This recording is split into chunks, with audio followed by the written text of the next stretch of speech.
תגיד לו.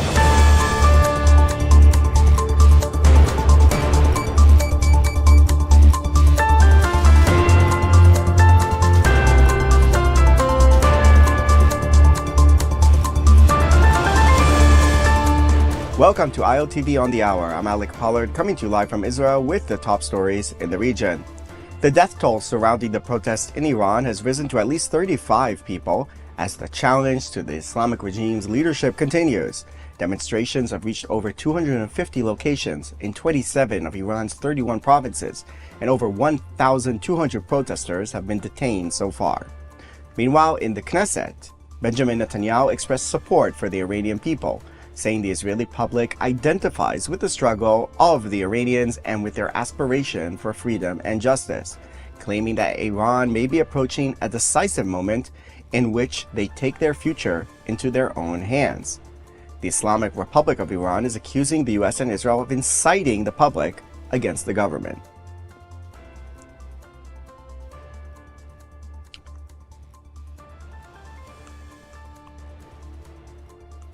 ממשיכים? אוקיי. We have seen... יש פה שאלות. Okay. So, joining us now is Mitra Jashni, an advisor at the Iranian Americans for Liberty organization. Thank you very much for joining us. Hello. We have seen many protests over the years, but they have always been quelled by the regime. So is this time different? And if so, how? Thank you very much for inviting me in your program. Yeah, I think this is different this time. Today, bazaar merchants in Tehran and Shahr-e-Kurd came out in the street to protest. Iran has now been witnessing more than 1 week of nationwide protests. Demonstrations are taking place in many cities across the country. People from different social and economic background are participating. The presence of bazaar merchants is important because they are a traditional backbone of Iran's economy. These protests are not isolated events, but part of a wider and ongoing movement across different cities. The main chant here in the street is Javid Shah, long live the Shah. This slogan shows a clear rejection of the current system, not just criticism of daily conditions. It also reflects a desire for national identity and continuity among many protesters. Overall, these protests shows that public opposition is becoming more open, more united, and more visible. Right. Do you think that maybe what's been happening in the last 2 years, which is the weakening of the Iranian proxies, Hamas, Hezbollah, the fall of Syria, and maybe even the direct war with Israel, has all of this sort of weakened the regime and laid some of the groundwork for these protests, or is it just purely economic in nature? No, it can't be only the economic nature. Of course, the economy is very important and role the important part. But as I told, this is the kind of overthrowing the regime. Iranians wants to overthrow the regime. They want to change the system. They are tired of everything. It's not just about the economy.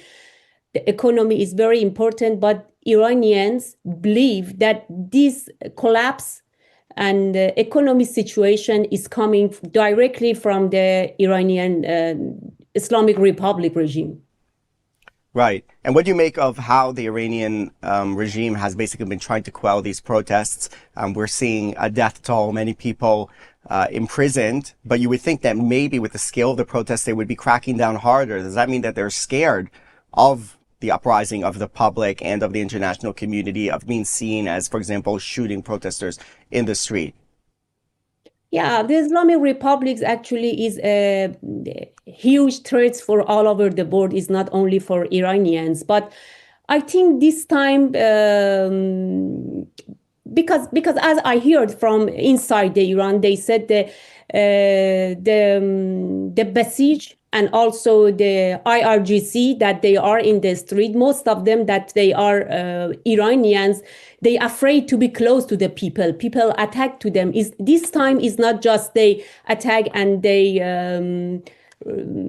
attack to the people and people escapes. No, this time also people, they are fighting together. This is very strange situation in Iran, and Iranian looks really bravely and they want to change something.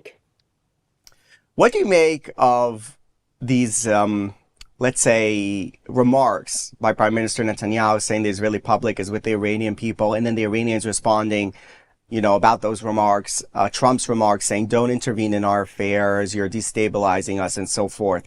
Do you think it's a correct thing to do for leaders around the world to say, yes, we support the Iranian people against the regime, or is that harmful? What are the pros and cons of the approach of essentially saying we support the people in this effort?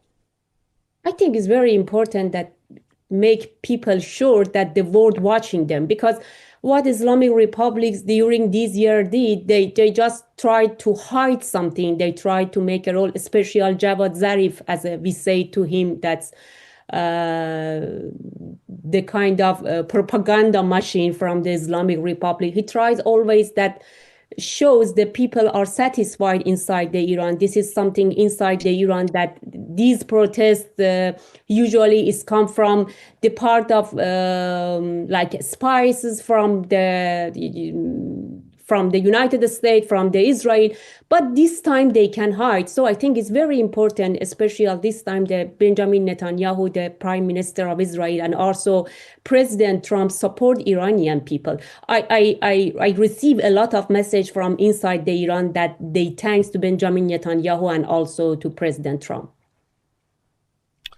Right. So what's going to happen next, in your opinion? How do you see this unfolding in the short and long term? Yeah, this is very difficult to predict what's going on in future. But as I see, the people inside the Iran and also outside the Iran, the exiles that they had to leave their country, such as me, we are united this time. And what is clear, we believe that we are future of Iran, not the Islamic Republic. This government actually, their period is finished, and this is the time for change. I see you have over there in the background a flag of Iran with the symbol of the Shah. I heard there's been calls also to bring back the Shah as part of those protests, meaning there is a sort of a direct alternative that is being basically presented in the protests. Has Reza Pahlavi been saying anything? And he's living in the U.S., I believe. So what is his role in this, if any? And how does this proceed as far as that avenue? Or maybe there's another avenue, but not bringing back the monarch, bringing back the Shah, doing something else. What's sort of the political procedure development process here? Actually, let me say you something honestly. The Iranians looks at him as a legacy of their, this is the kind of national legacy. This slogan shows it clear. They shout on the street, long live the Shah. That means the rejection of the current system, not just criticism of daily condition, as I told you. It's also reflects national desire to take back to their identity, to the community among many protesters. That I told you, we watch Reza Pahlavi as Shah of the Reza Shah II of Iran. That's we believe.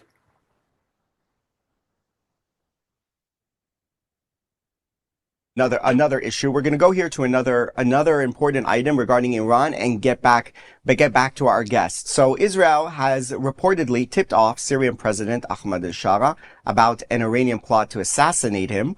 According to a senior Syrian official, Israel informed Syria about the covert Iranian operation as Jerusalem and Damascus quietly hold U.S.-mediated security talks in Paris.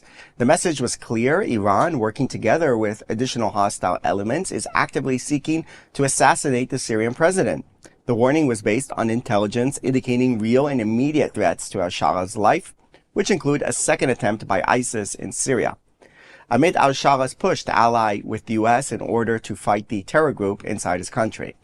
Meanwhile, senior Israeli officials stressed that the IDF must maintain a continuous presence on Syrian territory as a primary shield for Israeli communities along the Golan and the northern border. The defense establishment claims the lessons of October 7th require this precaution. So going back here to our guest, this story, apparently an anonymous Syrian senior official, says that the Iranians tried to assassinate President al-Shara. Now, Iranians have, or the Iranian regime has a long history in Syria, particularly under Assad. Does this show that they still have goals of trying to claw their way back into that country, into the influence of that country? Are you with me? Agree. Yeah. Sorry. Yeah. Actually, recent raids by the Islamic Republic against all the civilians are not a new and or unusual. This regime has a long record of external threats and aggressive rhetoric, both in the region and beyond. The Islamic Republic is widely seen by many Iranians as a foreign and imposed system, not a government rooted in Iranian culture or values. Right. So does your sense tell you, your instinct, that such a story is indeed true? Because it's reports, we don't have like any written document evidence that the Iranians, even in their current weak situation, would be brazen enough to try to, for example, assassinate al-Shara? No, I don't want actually to confirm that, because as you say, this is not the exact report, but this is not unusual from Islamic Republic. Right.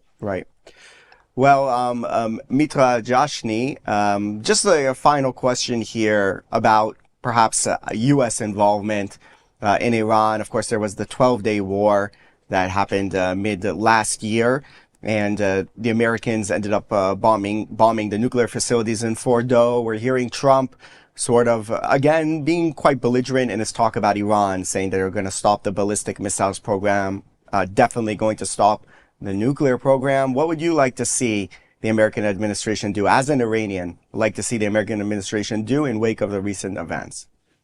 You see, this is very difficult situation for us as a patriotic Iranians, because we have now in very tight situation from the side that Islamic Republic, that we believe this is not the Iranian regime. They don't have while it speaks the Persian language, its ideology, behavior, and governing model are fundamentally non-Iranians. And for decades, it has effectively held nearly 90 million Iranians inside and outside the country hostage.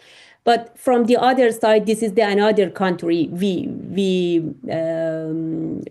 as Iranian, and you see it, especially during these 3 years after the 7th October tragedy, many Iranians support Israeli and nation, and they lies Israel. They try to send a message to Benjamin Netanyahu and also to President Trump. But this is very difficult situation to say that we support the foreign attack to our country or not, because this is our country. Everything happened in our country belongs to Iranians, and we have to rebuild them again. So just let's keep hope and pray for Iranians that this time they can win over the Islamic Republic and they can through this regime. But also I appreciate the support, the Prime Minister Netanyahu's support, and also President Trump's support from the Iranian people. Well, I think there's widespread support around the world, even if the media maybe is not always reporting enough on what's going on for the Iranian cause here and for the suffering of the Iranian people under this regime for 4.5 decades at this point. So we will be following closely these protests as they continue to develop. Thank you very much, Mitra Jashni, for coming on and giving your analysis. Thank you very much. Israel is escalating its response to what it says are continued and systematic violations of the ceasefire by Hezbollah and Hamas in Lebanon. The IDF confirmed carrying out targeted strikes after issuing rare and unusually explicit evacuation warnings to civilian residents in several villages in southern Lebanon, who were instructed to immediately evacuate buildings identified as being used for terror activity and to move at least 300 meters away for their own safety. The targeted sites are military infrastructure used by Hamas and Hezbollah, including command locations, storage facilities, and operational positions, all of which are prohibited under the ceasefire understandings. The military stresses that the evacuation warnings were issued in advance in order to minimize harm to civilians, stressing the difference between Israel's operations and the way terror groups deliberately embed themselves within civilian populations. Now, the ceasefire in Gaza continues to be a ceasefire in name only. The IDF confirmed a targeted operation against a Hamas operative, planning an imminent attack as the terror group continues to rebuild its military capabilities. At least 4 people are reported killed and several others wounded in the Israeli drone strikes in the Khan Yunis area of southern Gaza. Israeli security officials warn of a broader challenge as Hamas is actively rebuilding its military capacity despite the ceasefire and in defiance of U.S.-backed plans for Gaza. As Israel looks ahead to a possible transition to the next phase of the war, officials say the policy options are clear: maintain the ceasefire where possible, but act forcefully and preemptively where Hamas poses a direct threat to prevent the terror group from rearming for the next round. And joining us now is Reserve Major Elliot Chodov, a political and military analyst. Thank you for being with us. So, my pleasure. We have a heating up border here in Israel in north and south, starting with Lebanon. That sphere has continued to prove to be very volatile. There is a ceasefire supposedly in place, but Hezbollah continue to arm themselves and embed themselves in the area adjacent to the Israeli border, a violation of the ceasefire. Is Israel acting smartly and prudently by insisting on enforcing that ceasefire and attacking those Hezbollah positions inside Lebanon in quite a wide range of attacks, it must be said, recently? Well, to be precise, it's not a ceasefire agreement. It's an agreement that includes a ceasefire. Right. And I'm talking about in Lebanon. And part of the agreement, a major part of the agreement, is that Hezbollah not rebuild and rearm south of the Litani River in what's referred to as South Lebanon. So what we've been seeing from day one, from even pre-day one, is Hezbollah, some say violating the agreement, I say they're ignoring the agreement, and what is termed an Israeli escalation is actually an escalated Israeli response to Hezbollah's escalation of rebuilding and moving into the areas that are close to them by the ceasefire. In other words, it's not that Israel is stepping up its attacks capriciously. Hezbollah is violating more frequently and more blatantly, and Israel is responding to those violations with the same level, sort of per unit violence as it's been doing all along. What we're seeing in effect is the result of Hezbollah and Hamas in Lebanon progressively getting stronger. They were at their weakest point, say in August, September, at the time of the ceasefire, and over the months rebuilding with all of their difficulties, having lost Syria as a transit point, but not having lost Iran, despite what's going on there. The institutions in Iran that support Hamas and Hezbollah are still operating. So even with all of the turmoil, they are still doing their best with all of their difficulties to help rebuild Hezbollah. And what we're seeing now is the cumulative effect of Hezbollah building up over the months. Is it prudent? Is this the right thing for Israel to do? Absolutely. Here, for the first time in a very long time after the agreement, Israel took a zero-tolerance policy. I think it's important to understand there's been an inversion of strategies. Up until October 7th, Israel's strategy in Lebanon, or I'd rather say policy, because I don't think it was much of a strategy, was to avoid war, which isn't a bad thing. It failed on October 7th. It was the policy vis-a-vis Hamas and Hezbollah. It failed. We have not returned to that strategy or policy. We are now fighting a war. It may be at a different level of intensity, but we're not trying to avoid it anymore. Hezbollah, on the other hand, which was ready to go to war on October 7th, now, after the results of the past 2.5 years, is not ready to go to war. So Israel's strikes against them is not precipitating a response because they don't have the strength to really respond in any meaningful fashion. Right, and it should be noted that after the 2006 war in Lebanon, that there was an agreement in which Hezbollah were not supposed to be armed and on the border, and in the end they were able to just slowly creep up there, and that kind of became the norm, which was in violation of the agreement. Right. So now Israel is trying to avoid that mistake, and that, I think most people would agree, was a mistake. Regarding Gaza, you want to add something about that? No, it was certainly a mistake, because essentially what Israel did was allow an incremental building up. And again, with a war avoidance policy, it becomes this kind of strange logic of, well, they've already got 1,000 people, 1,000 terrorists there who shouldn't be there. What's another 100? We're not going to go to war over 100. We're not going to go to war over another 50 missiles when they've already got 500 missiles and so on. And that incremental growth brought us to 2023. Right. So speaking of incremental growth, there's incremental growth in Gaza of Hamas. Trump and Netanyahu agreed between them, supposedly, in the meeting in Washington to 2 months for Hamas to disarm. I don't think Hamas were party to that agreement or agreed to that at all. So what's going to happen in Gaza? Okay, so first of all, as you point out, the enemy has a vote. Hamas was not a participant or in agreement in that meeting. They've clearly stated they're not going to disarm. So now the question is, who's going to do it? And I think that if Israel doesn't disarm Hamas, nobody else is going to. That's my opinion. But let's keep in mind that there's a very important difference between the Lebanon, Hezbollah, and Hamas Gaza situation. In Gaza, we actually have a ceasefire. You can call it arranged, I would say imposed by the United States, and Israel violates it at its risk, as we've seen over the past few months, with America actually criticizing Israel for its actions against Hamas, which I think is a very strange situation, that America is actually protecting Hamas from Israel.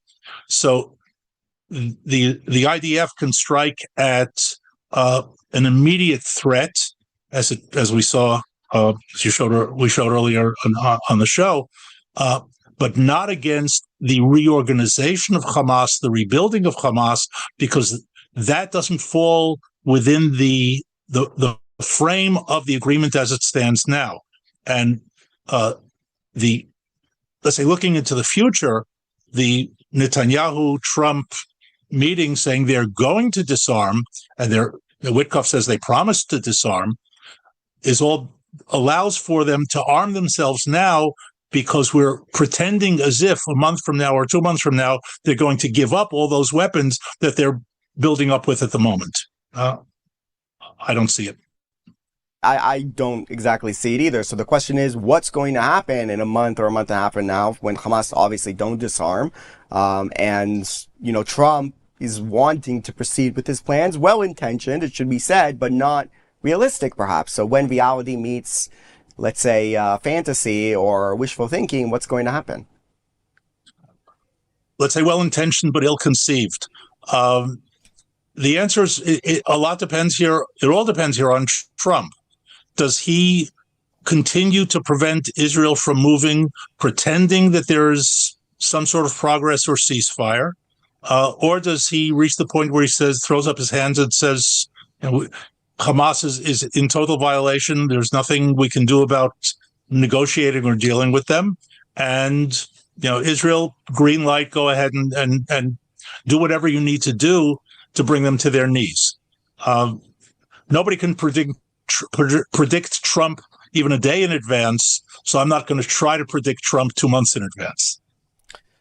Do you want to try to predict what's going on in Iran then, maybe? I know predictions are for fools, but there's a lot of unrest. I'll try not to. Yeah, well, okay. we're in the news. We're trying maybe not to predict, but let's say make a cautious analysis. So big protests happening in Iran. The regime is fragile. What does that mean for our region here in the Israel area? Okay, so first, let me start with one of my iron laws, and that is that uprisings and revolutions succeed when the rebels have more people willing to die than the regime is willing and able to kill. And that test hasn't happened yet.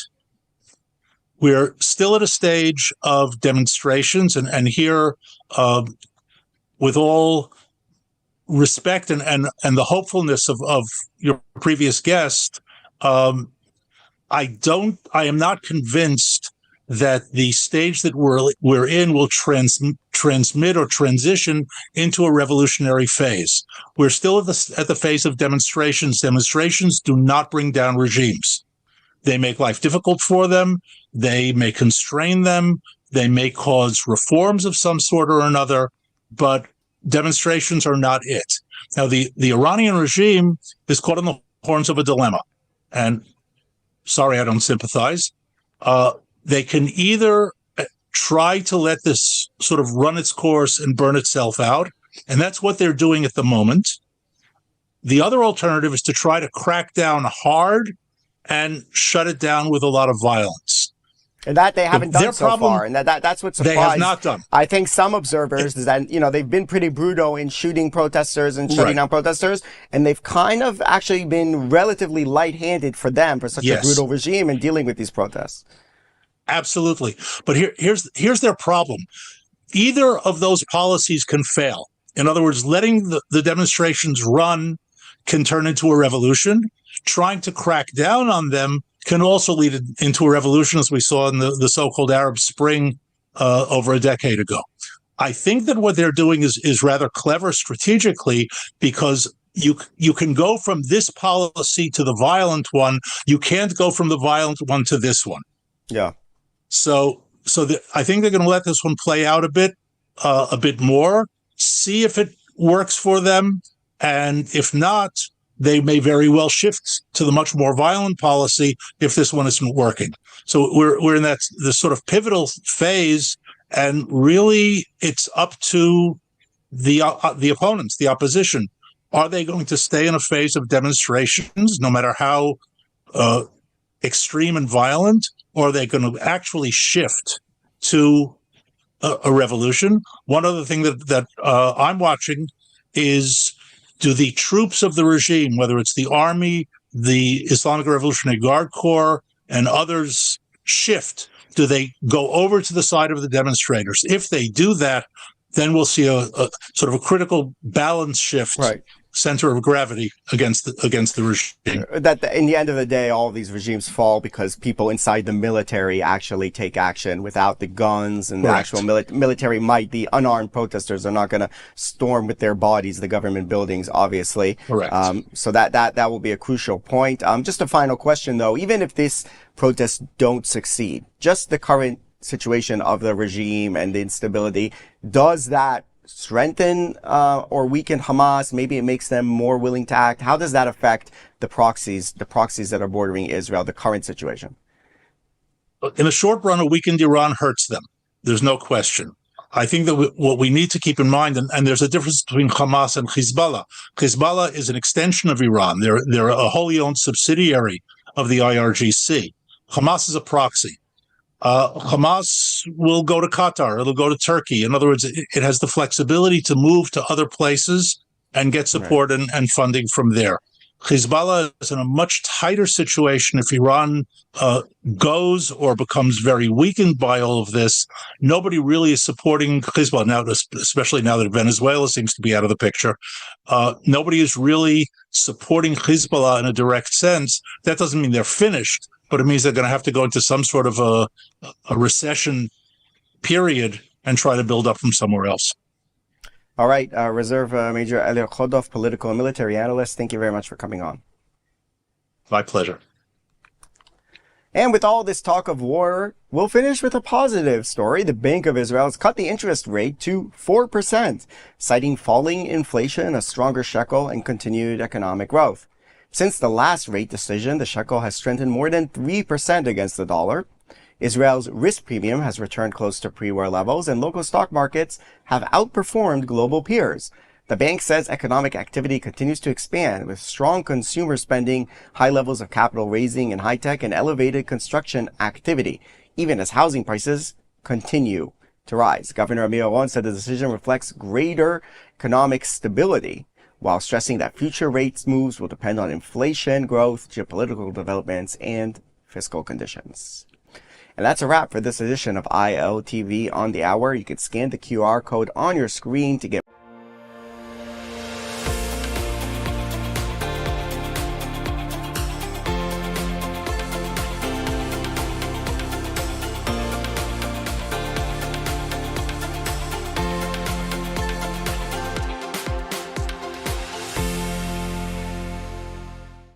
ILTV News, your source for Israel in English. Reporting from the ground where it happens, as it happens. An authentic, trusted voice in daily Israel news. Airing on 11 international TV channels and now launching a 24/7 Israeli news channel. Reaching millions every month across all social platforms. Independent, real, powered by truth.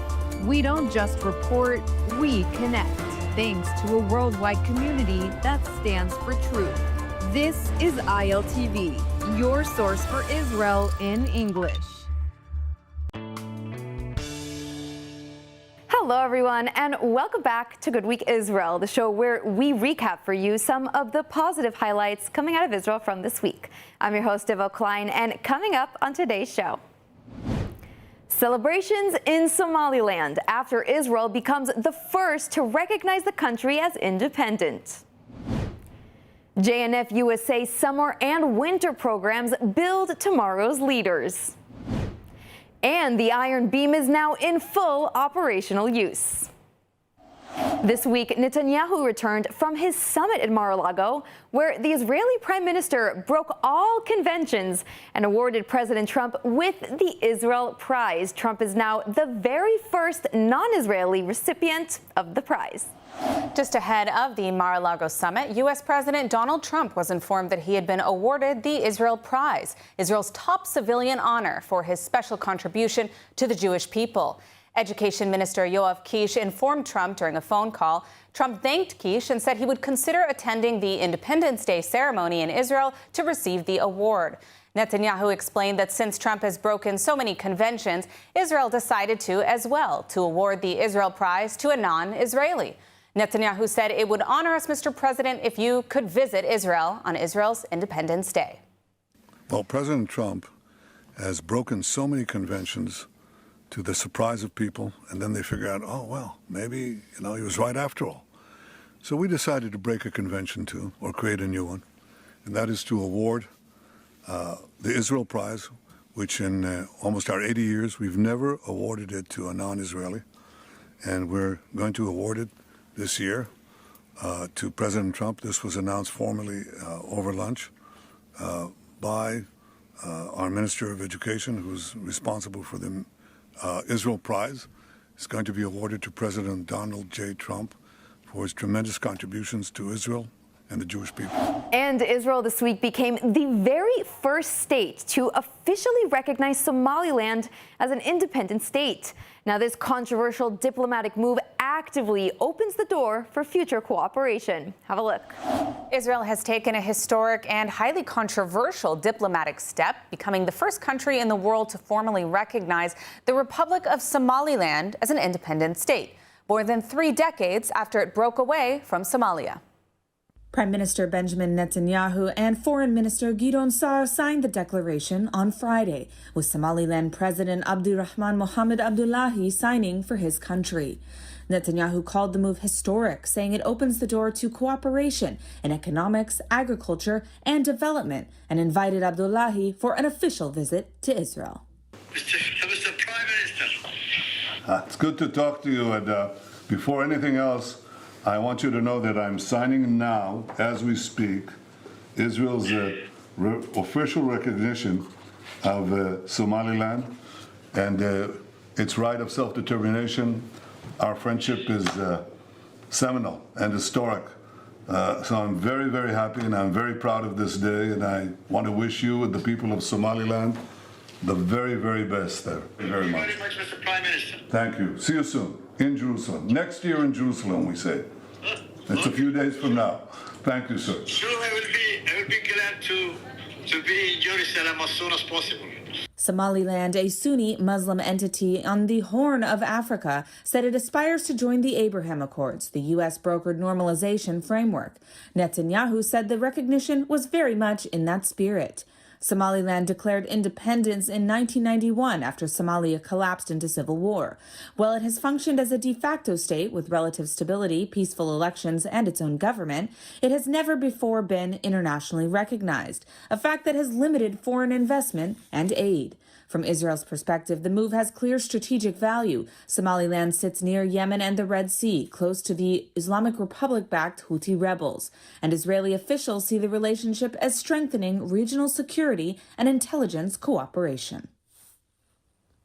And following this news, the capital city of Somaliland erupted in celebrations, with Israeli flags draped all over the homes across the city. Let's see. Well, celebrations erupted across Somaliland Friday night after Israel became that first United Nations member state to formally recognize the region as an independent country. Somalia and 21 mostly Muslim nations condemned the move. We have more from ILTV's Devil Klein. Crowds filled the streets of the capital Hargeisa, waving Israeli flags, setting off fireworks, and chanting into the night. Video from the scenes showed Israel's flag hanging from buildings and balconies, a rare and striking public display of support for Israel in a Muslim-majority society. For many in Somaliland, the move was seen as long-awaited international validation after more than 3 decades of de facto independence from Somalia. Officials in Hargeisa say the recognition opens the door for diplomatic and economic ties with Israel, in the spirit of the Abraham Accords, with cooperation expected in security, agriculture, and trade. The Somaliland president called it an historic moment for his nation. I'm the happiest person in the world today. Somaliland has received its first formal international recognition as a sovereign and independent state. This development affirms an objective reality that has long existed. Somaliland meets the legal, political, and institutional criteria of statehood under international law. The president gave credit to Israel for making what he called a very brave decision. I express my wholehearted appreciation to the State of Israel for its brave decision, which reflects both historical continuity and confidence in Somaliland's demonstrated commitment to peace, stability, and responsible governance. The Somali government condemned Israel's announcement as an unlawful step and a deliberate attack on its sovereignty, insisting Somaliland remains part of Somalia. 21 Muslim-majority countries, including Jordan, Egypt, Saudi Arabia, Turkey, Iran, and the Palestinian Authority, have issued a joint statement condemning Israel's decision to recognize Somaliland as an independent state. Notably absent from the statement are the 3 Arab countries that normalized ties with Israel under the 2020 Abraham Accords, the United Arab Emirates, Bahrain, and Morocco, as well as Lebanon and Syria.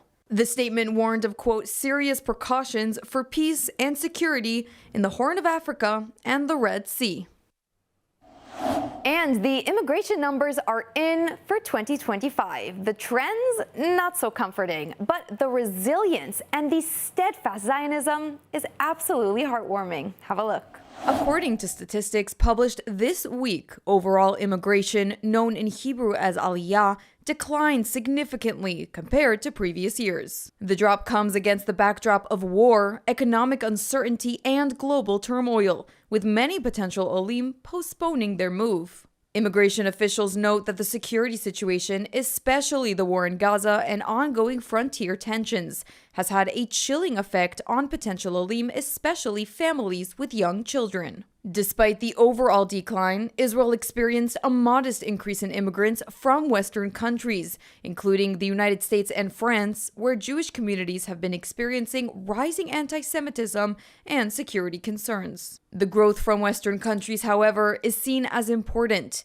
U.S. and European Jews bring high levels of education, professional expertise, and economic potential, contributing to Israel's technology sector, healthcare, academia, and culture. This trend reflects a complex reality. While global unrest has deterred some from relocating, Others are drawn to Israel as a place of belonging and security, particularly Jews in Western societies seeking a future in the Jewish state. As Israel moves into 2026, immigration remains a key factor in the country's demographic, social, and economic future, reflecting not only global trends, but also the state's role as a homeland for the Jewish people. Meanwhile, figures suggest a slowing in the pace of Israeli immigration, offering a note of optimism amid ongoing concerns about a national brain drain. Data presented to the Knesset's Immigration and Absorption Committee shows that more than 125,000 Israelis have left the country since 2022, including 8,400 who formally canceled their residency in 2024, a sharp increase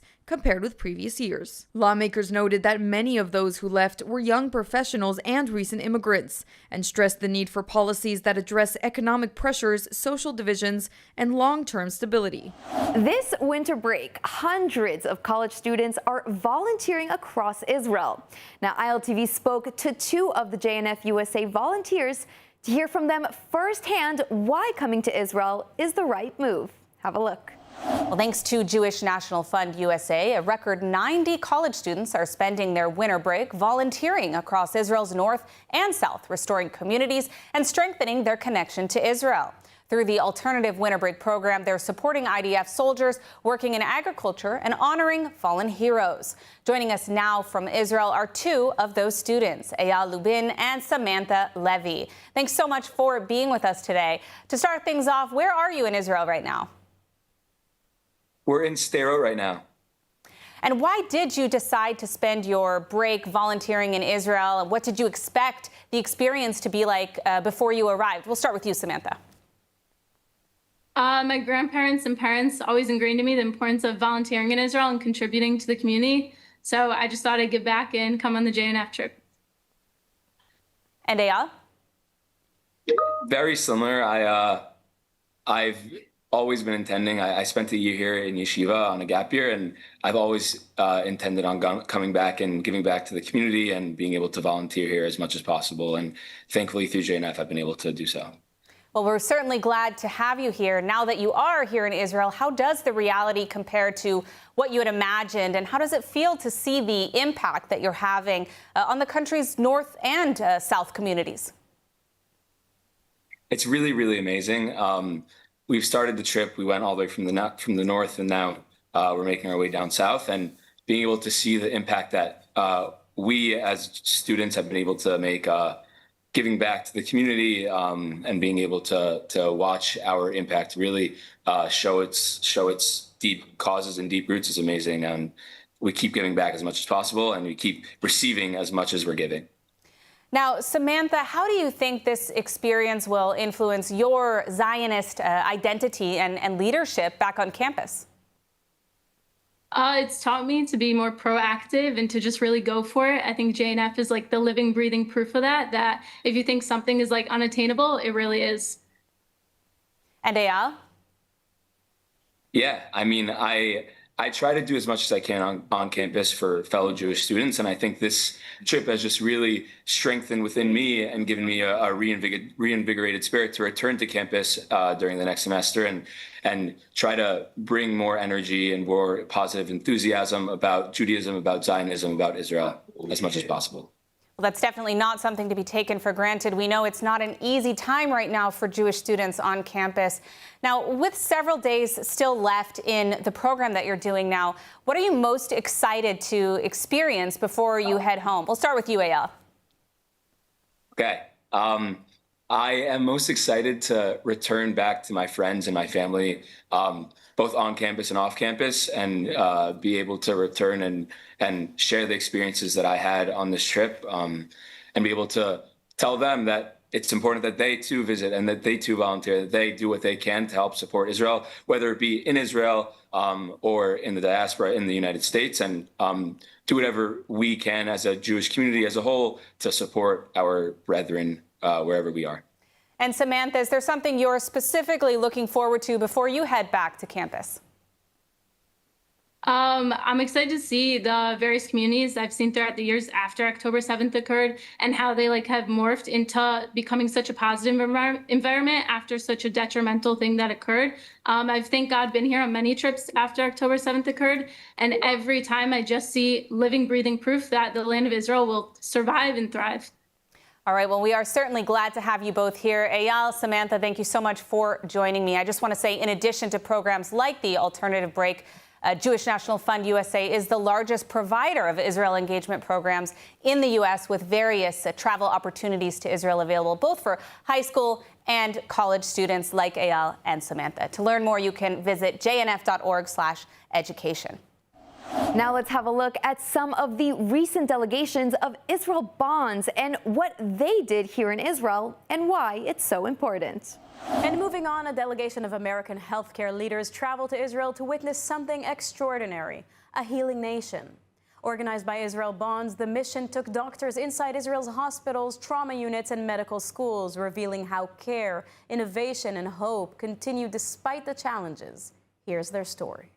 Last month, a group of healthcare leaders traveled to Israel on a delegation organized by Israel Bonds.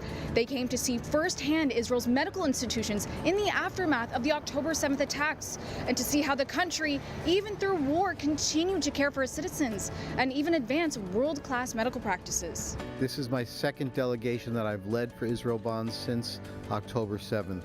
There was more hope than devastation this time.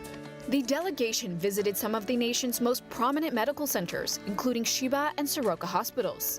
There, delegates saw the country's trauma units in action, treating soldiers and civilians under extraordinary conditions. Their trip also showed the social side of Israel's story. Attendees volunteered at Leket Israel and visited Beit HaLochem, where injured veterans train, recover, and rebuild their lives. Seeing the strength, seeing the bravery, seeing the belief in the Jewish people, the belief in the state of Israel from their young people, and their willingness to pay the ultimate sacrifice, their willingness to do what they have to do to keep their parents alive, to keep this country alive, has been very meaningful. The delegates visited Israel's top medical schools to see how the next generation of physicians and researchers are being trained. Despite recent challenges, students and faculty alike remain optimistic and focused on shaping the future of global healthcare. It's a future that Israel Bonds wants to be a part of. Buying Israel Bonds is a way to both invest and support Israel. Israel Bonds has been there for Israel. It's been the way for the Americans to be there for Israel since almost the beginning of the State of Israel. By virtue of our purchase of Israel Bonds, we are showing that we are investing in Israel's growth as they take on their role as one of the greatest innovators in the world. After some intense days on the ground, attendees returned home inspired. They left with a stronger connection to Israel and a deeper understanding of how Israel Bonds supports the country. And we have once again a message from the Israel Innovation Authority on the sheer potential of bioconvergence and how it affects our world. Let's see. The world is facing a crisis of food scarcity, which we already feel in the price of basic food, which keeps hiking up. This challenge is faced head-on with the help of bioconvergence, a combination of biology and technology that produces solutions to various global challenges. In Israel, the groundbreaking approach is revolutionizing food technology and reshaping the global economy. For example, each year, 8 billion fertilized male eggs are destroyed after weeks of incubation, costing billions and raising ethical concerns. Enter Exit, an Israeli startup rewriting the rules of the livestock industry. Co-founded by a neuroscientist and a lawyer whose family raised chickens, the company created a way to determine a chick's sex before it hatches. Using genetics and optical sensors, Exit's non-invasive device scans each egg at the speed of light, detecting 6 specific biomarkers through the shell. The eggs are automatically sorted, saving time, money, and resources, and sparing billions of lives. Israel has a great innovation ecosystem, which is why so many food tech and other tech companies are mushrooming here.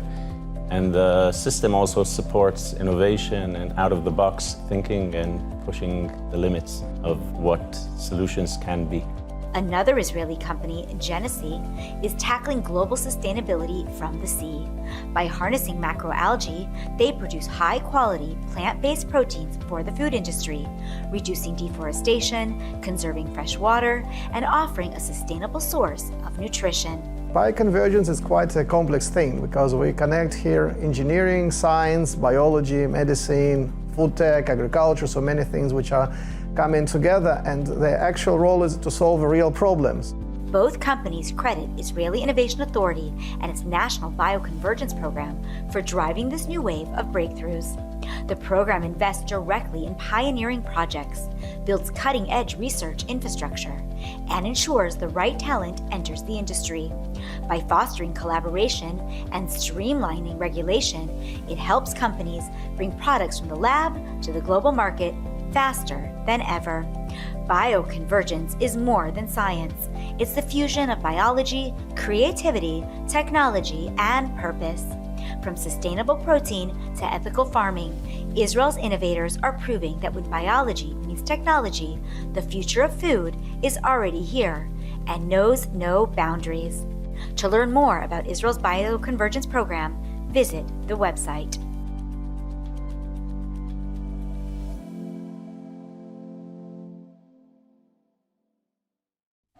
And Israel's very first laser interceptor, the Iron Beam, is now in the hands of the IDF and ready to use. Have a look. The Iron Beam system, developed by Rafael Advanced Defense Systems, has successfully intercepted rockets, mortar shells, and drones during extensive testing, and from today, it's in full operational use by the Israeli Air Force. The Iron Beam will be integrated into Israel's multi-layered air defense array, alongside the Iron Dome, David Sling, and the Arrow 3 systems. Defense Minister Israel Katz called the handover a historic occasion, saying this is the first time anywhere in the world that a high-power laser interception system has reached operational maturity, adding that it changes the rules of the game and sends a clear message to Israel's enemies. Defense Ministry Director General Amir Bar'am said the delivery marks the transition from development to serial production and is expected to significantly improve Israel's defense capabilities while dramatically lowering the cost of air defense against expensive aerial threats. Air Force Commander Major General Tomer Bar called the moment especially significant, saying Iron Beam is a critical addition to the air defense battle proven during the war. The system is also known as Or Eitan, named in memory of Captain Eitan Oster, killed in combat in southern Lebanon in 2024, whose father, one of the system's developers, recited the Shehecheyanu blessing at the ceremony. And what weekly wrap of good news is complete without mentioning one of the strongest representations of Israel in the world of sports? I am, of course, talking about Dani Avdija, who is, without a doubt, having his strongest season ever with the Portland Trail Blazers. Now, the All-Stars game, which is a mini tournament collecting the very best in basketball, is just around the corner, and the votes submitted by fans who they want to see in the game are in. Check this out. In the Western Conference, Avdija is ranked 7th with 600,000 votes, passing huge names like Kevin Durant and even LeBron James. They are ranked 8th and 9th. Now, with this vote and his current form, Avdija is currently on track to becoming the very first ever Israeli to play in the All-Stars game. An incredible achievement for Israel and Israeli basketball. And that is all for today's Good Week Israel. I hope we've helped to deliver some positive news that you get to now take with you into this week ahead. As always, I am Deva Klein. Take care, and thank you so much for watching.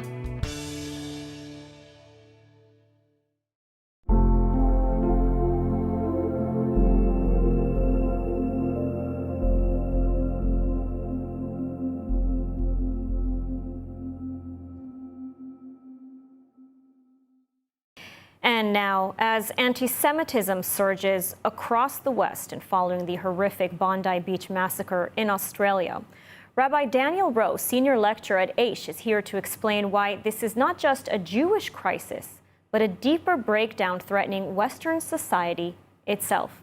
Rabbi Rowe, thank you so much for joining us. Pleasure, thank you. So we're seeing anti-Semitism surge across the West, throughout the world, in many ways that, people thought was impossible to see after the Holocaust. Now, you've argued that this isn't just a Jewish problem. It's fundamentally changing Western society itself. Can you maybe elaborate on that? Yeah, sure. Well, first of all, when anti-Semitism in general is like this social pathology, like this thing that can just erupt at any moment, where all the world's problems are linked to the Jewish people. And it typically resides, a lot of the movements that drive it are angry with the world and need something that's not real to blame. They don't want to turn inwards and face their own problems, so there's this mythical answer called the Jewish people. And if you look even today, most of the movements driving anti-Semitism have a very deep anti-societal agenda. Uproot the Western world, tear the whole thing down. So that's why it's always a global issue. It's never really a localized issue. And now you've also written extensively about how anti-Semitism often manifests as anti-Israel sentiment, right? That then spreads to attacks on diaspora Jewry that live, thousands of miles away from Israel and have nothing to do with Israeli policies, but Jews are targeted nonetheless. What does this tell us about sort of the nature of modern day anti-Semitism? Yes, so modern anti-Semitism is really it's like a virus that's mutated into a new environment. Anti-Semitism, and this is the key point, is never really Jew hatred in the conventional racist bigotry sense. Yes, there's racism and bigotry against Jews as against all minorities, but what makes anti-Semitism unique is this bizarre need to take whatever the collective Jew is and demonize it. And so when the collective Jew was, let's say, they were seen as people living in ghettos, then they're the filth-spreading diseases. When they were moneylenders, they're raping society. When it's about religion, then they're people who've killed Jesus. When it's about secularism, they're the people infiltrating society. So it will always shift. Today, the collective Jew is seen as the state of Israel. So when you have this, and criticism against the state of Israel is fine, so is criticism against individual Jews, but when it's an obsessive need to, in exaggerated language, to really demonize the collective, then you know that the ultimate target is the whole Jewish people. Mm-hmm. Now, you've suggested that combating anti-Semitism requires not just refuting sort of this hatred, but actually addressing sort of the underlying, let's call it, brokenness and despair in society, particularly among young men who we see today are being radicalized. It's an unusual approach. Can you explain why you think, healing society's problems is sort of essential to actually fighting anti-Semitism? Well, I think there's two dimensions to this. One is, yes, the rational, happy human being is not as vulnerable to the virus of anti-Semitism. It's the person angry with the world who, for some reason, locks onto, or society locks onto, it's the Jews. And you can explain it religiously, as a rabbi I would, or you can explain it secularly, and it's not too far apart. It's this, you see, Jews star in every foundational text of the major religions and ideologies that are prevalent in the Western world. To a Christian, we're there in the Old Testament and New Testament. It's all about Jews. To a Muslim, the Quran's all about Jews. To communists, the origin story is linked to the Jews, and it was very linked to anti-Semitism for the word go. So that it's almost like this bizarre obsession with these are the people responsible for everything wrong in the world. It's narrated from the origin books. But the flip side is they should be the ones solving the world's problems. It's a very strange thing. Now, until recently, we've had nothing we could do but pray to God for a better world. And we should still do that. But now, the state of Israel, we're a nation. There's a lot of talent, there's a lot of capability, and we should think about this strategically for the state of Israel. For the cost of a lot less than an F-35, you could put massive brain power into making a better world for young people. And that would be, self-interestedly, that would make us safer, but, there's almost like this calling. What was the very first line the Torah starts the Jewish journey with? Through you should be blessed all families of earth. And it's almost like subconsciously the world's putting you're to blame. We don't need to accept the idea we're to blame, but let's take the flip side of that. If we're not going to be treated like other nations, let's turn that into, let's bring our talents, skills, and experience of thousands of years to make a better world for everybody. And I think we can really do it. Well, I like the optimism, and I certainly hope so. Rabbi Rowe, thank you so much for joining us today. Thank you.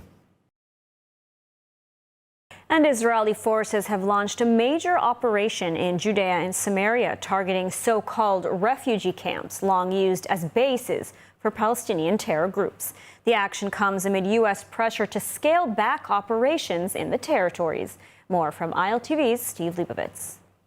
In Nur Shams near Nablus, bulldozers and cranes demolished about 25 buildings housing some 100 families. The IDF says the move is part of efforts to root out armed groups and improve military access in northern Samaria, following similar operations in Jenin and Tulkarm. The army says the steps are necessary to protect Israeli civilians and maintain security. Defense Minister Israel Katz warned of possible October 7th-style attacks in the area and called to expand operations. Katz said the IDF presence has reduced terror activity by about 80%.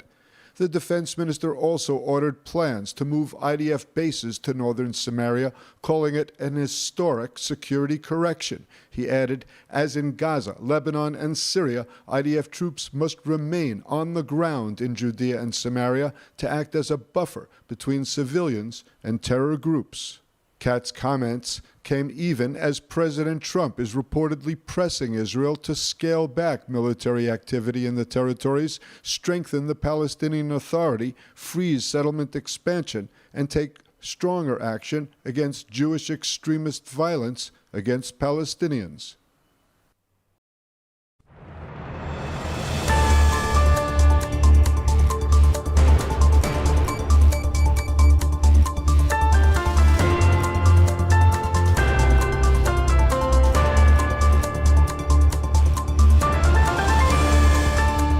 Welcome to ILTV on the Hour. I'm Alec Pollard, coming to you live from Israel with the biggest stories in the region.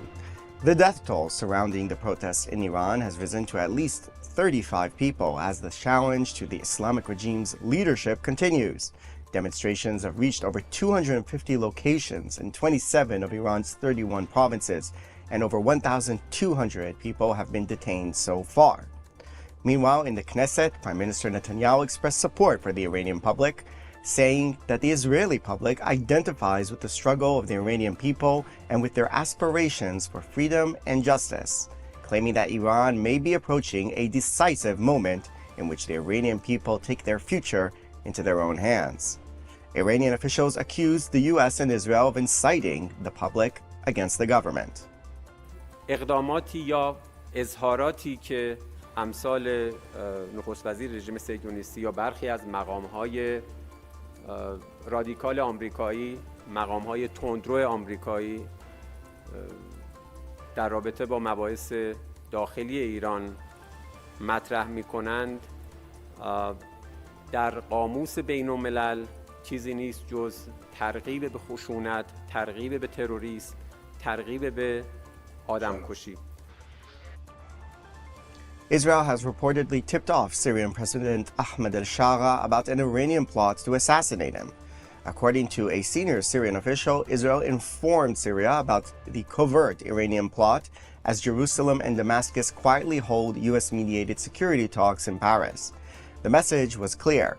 Iran, working together with additional hostile elements, is actively seeking to assassinate the Syrian president. The warning was based on intelligence indicating real and immediate threats to al-Shara's life, which include a second attempt by ISIS in Syria, as al-Shara has been seeking to ally with the U.S. to fight the terror group inside his country. Meanwhile, senior Israeli officials stress that Israel must maintain a continuous IDF presence in Syrian territory as a primary shield for Israeli communities along the Golan and northern border. The defense establishment claims the lessons of October 7th require this precaution. Israel is escalating its response to what it says are continued and systematic violations of the ceasefire by Hezbollah in Lebanon. The IDF confirmed it is carrying out targeted strikes after issuing rare and unusually explicit evacuation warnings to civilian residents in several villages in southern Lebanon, instructed to immediately evacuate buildings identified as being used for terror activity and to move at least 300 meters away for their own safety. The targeted sites are military infrastructure used by Hamas and Hezbollah, including command locations, storage facilities, and operational positions, all of which are prohibited under the ceasefire.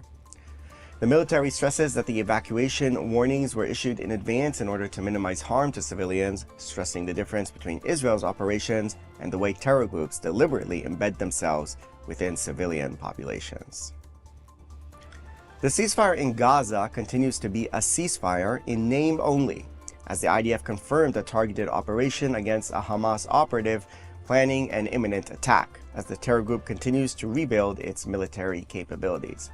At least 4 people are reported killed and several others wounded in the Israeli drone strikes in the Khan Yunis area of southern Gaza. Israeli security officials warn of a broader challenge as Hamas is actively rebuilding its military capabilities despite the ceasefire and in defiance of US-backed plans for Gaza. As Israel looks ahead to a possible transition to the next phase of the war, officials say the policy options are clear. Maintain the ceasefire where possible, but act forcefully and preemptively where Hamas poses a direct threat to prevent the terror group from rearming for the next round. The Bank of Israel has cut the interest rate to 4%, citing falling inflation, a stronger shekel, and continued economic growth. Since the last rate decision, the shekel has strengthened more than 3% against the dollar. Israel's risk premium has returned close to pre-war levels, and local stock markets have outperformed global peers. So there you go, an improving Israeli economy. To round out our broadcast here at ILTV on the Hour, thank you very much for watching, and we will see you next time.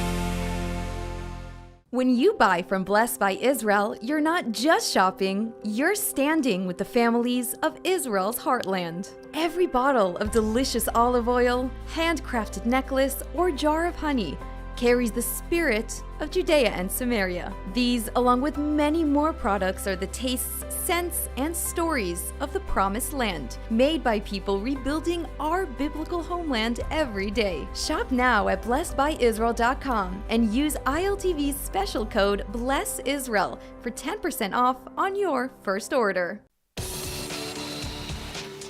Welcome to ILTV's Israel Daily. I'm Sivan Raviv, and coming up in today's newscast. Quiet diplomacy at a volatile moment. Israel and Syria prepare to resume talks in Paris. Hamas rejects disarmament as both Trump and Netanyahu push for a post-war order in Gaza. Iran is on edge as the protests spread and Israel watches closely.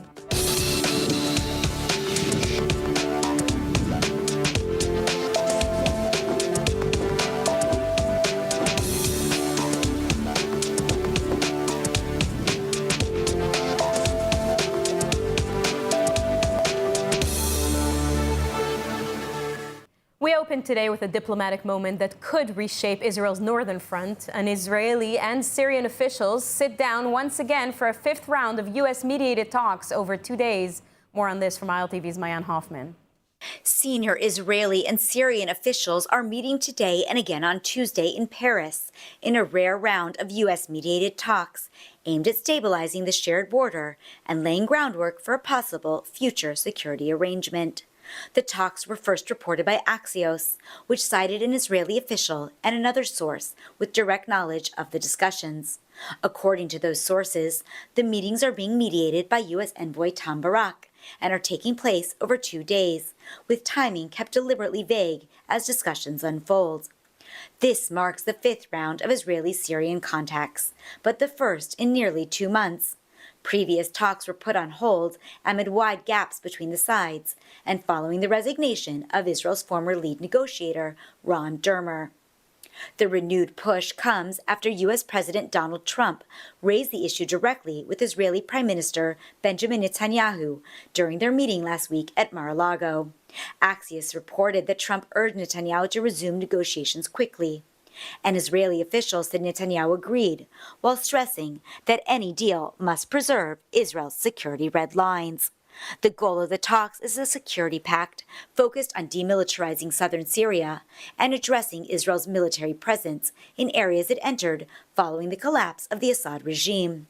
Netanyahu has said Israel has a clear interest in a quiet northern border and in safeguarding Syria's Druze minority. Ahead of the meetings, Netanyahu appointed a new negotiating team, led by Israel's ambassador to Washington, Yechiel Leiter, a close confidant of the prime minister. Also participating are Netanyahu's military advisor, Major General Roman Goffman, who has been nominated to head the Mossad, and acting National Security Advisor Gil Reich. On the Syrian side, Foreign Minister Assad al-Shibani is expected to take part.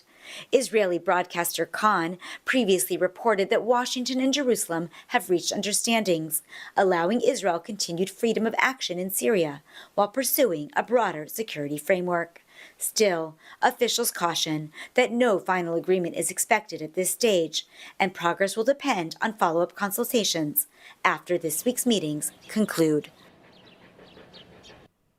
It's day 822 of the war in Gaza. The IDF destroyed a Hamas attack tunnel stretching approximately 2 kilometers in length in northern Gaza.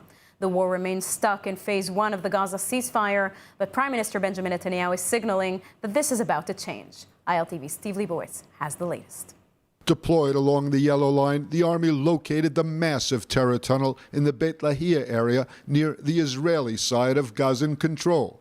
The IDF described the underground route as an offensive Hamas tunnel designed for attacks against Israeli forces and nearby communities. The operation was carried out by troops from the Gaza Division's Northern Brigade, working in close cooperation with the elite Yahalom Combat Engineering Unit. Forces have been operating for months in the area, targeting Hamas terror infrastructure both above and below ground.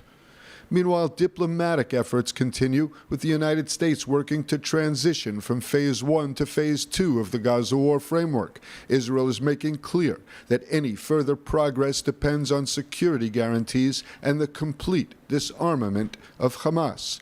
Prime Minister Netanyahu confirmed that Gaza was a central issue in his recent summit with U.S. President Donald Trump. הוא חזר על זה גם בשיחות הפנימיות שלנו וגם מול דעת הקהל במסיבת העיתונאים שם. הוא אמר את זה, התנאי ההכרחי זה שהחמאס יתפרק מנשקו. אין אפשרות אחרת. זה תנאי הכרחי ויסודי למימוש תוכנית 20 הנקודות שלו. לא עשה שום ויתור בזה ולא הראה שום גמישות בנושא הזה.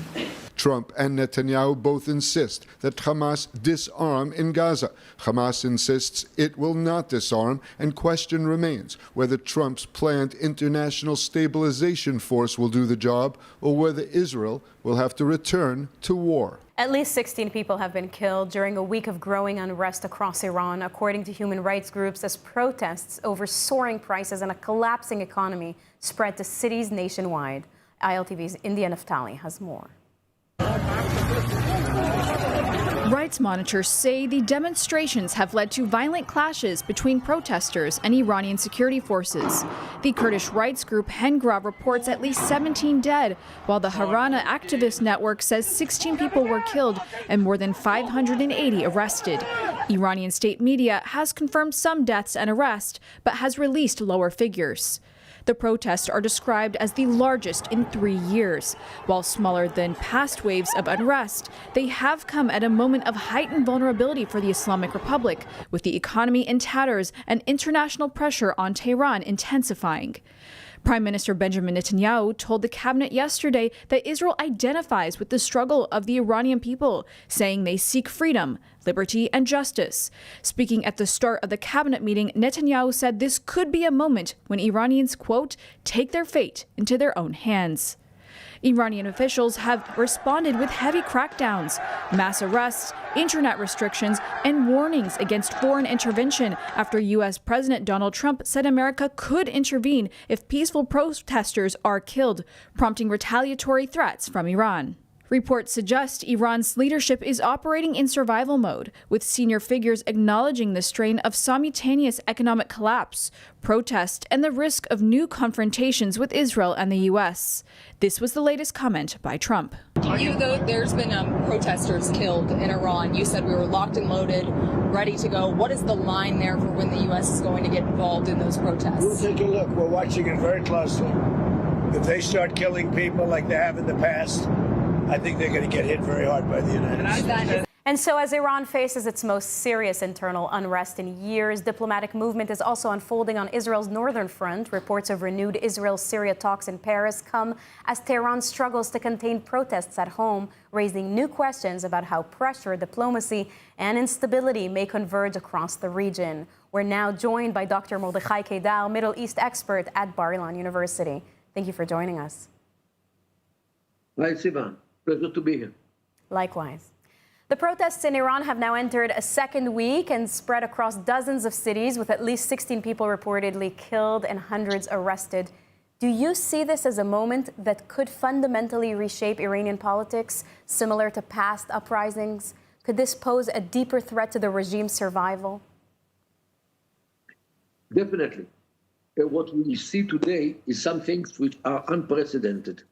First of all, we see the support from Trump to the people in the streets. And this actually reminds us of the support of the President Jimmy Carter, who supported the Islamists or those who were against the Shah in 1978, and thus enabled those people to stream to the streets in big numbers, I'm talking about millions, in order to topple the Shah.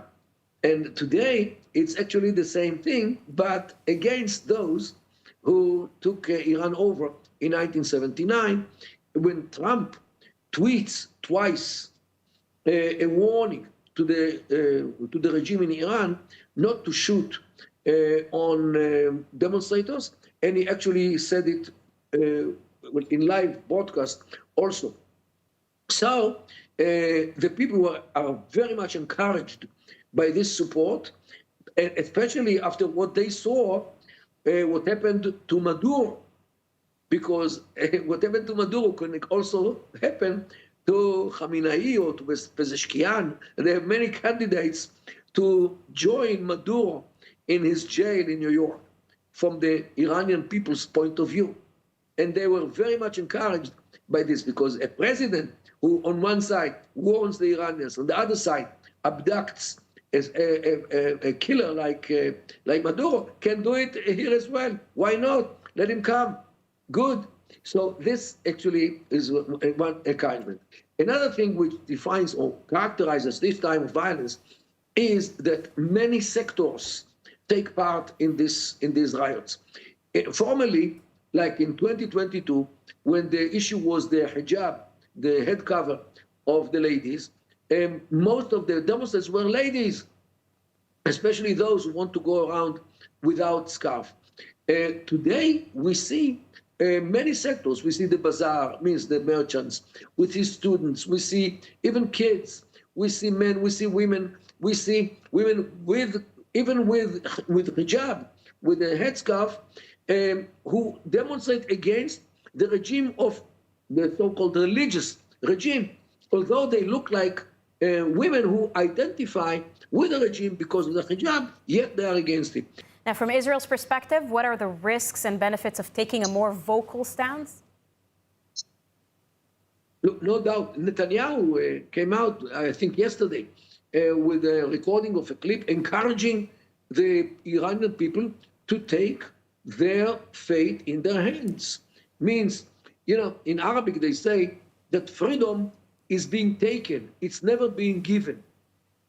And if somebody wants to be free, he has to extract the freedom from the hands of those who still stick to his freedom, means subjugate him to their orders. So that's why Netanyahu also encouraged them to run to the streets and to act against the mullahs. And this is good, because who knows what the Mossad is doing? By the way, the regime blames those who run in the streets against the regime as they are agents of the Mossad. You know what? If Israel had so many agents in Iran, very good. Why not? Now, moving on to Syria, reports now say a new round of Israel-Syria talks is set to begin in Paris. How significant is this development? I think that these talks are a result of a pressure which is maintained on Netanyahu by Trump, by the Saudis, and possibly by the Turkish as well. Because all these three, at least until recently, want to encourage and to strengthen and to empower al-Jolani in Syria.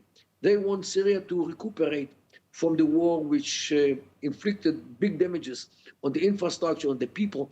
They want to see Syria flourishing again, and everyone because of different reasons. The Turks want to see Syria as its proxy. The Saudis, who hate Turkey, want to see Syria their proxy. Israel wants some kind of stability for the Druze and for Israel in this order. And Trump, anyway, doesn't want to see any war anywhere.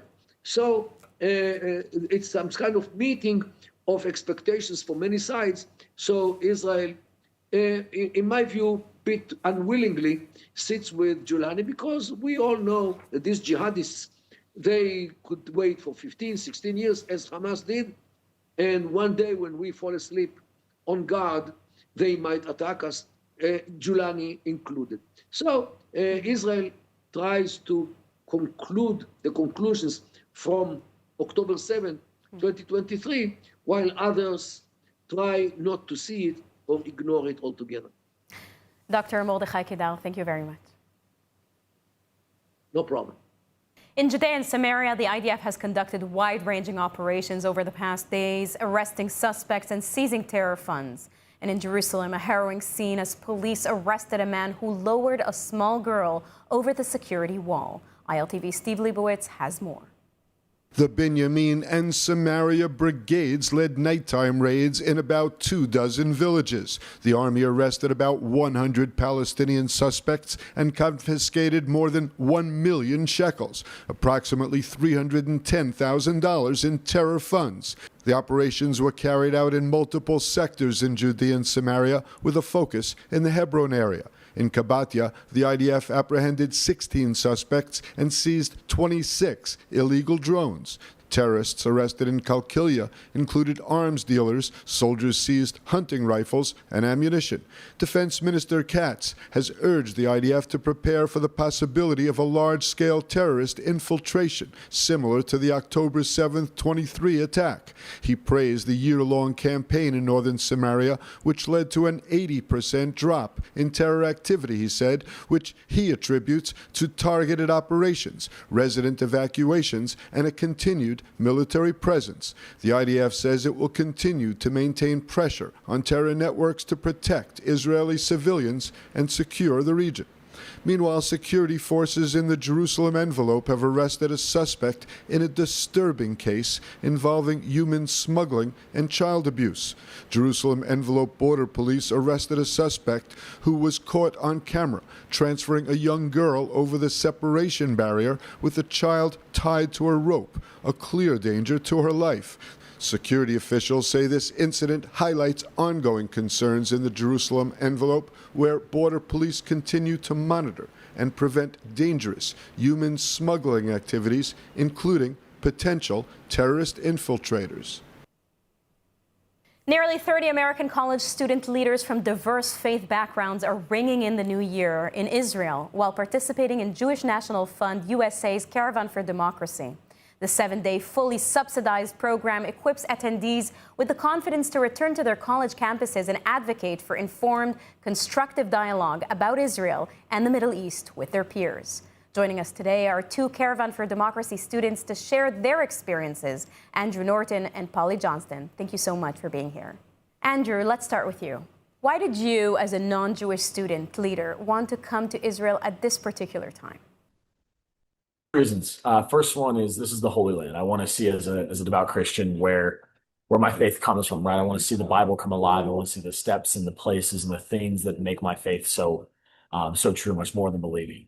And this is the place to do that. And so that was the first reason. And secondly, it is, of course, to understand truly the Jewish side of this war, to understand the Israeli side of this war, to understand kind of just the reality of what's happening over here. I find myself in conversation with students from all different races and places. And I often see that they have opinions and they have arguments and they want to talk and debate. And I kind of hit an information block. And that information block comes when you haven't physically seen, you haven't physically viewed the place that you're thinking about, the place that you're talking about, the place that you're trying to strive and defend. And so that was one of the reasons, in addition to my faith, that I wanted to come out and truly see Israel.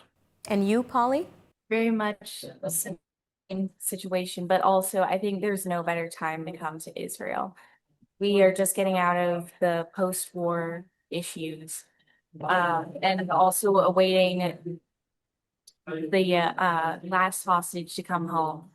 And I think that's a really important thing because now we can see the life and the joy and the resilience of the Israeli people and how connected everyone is.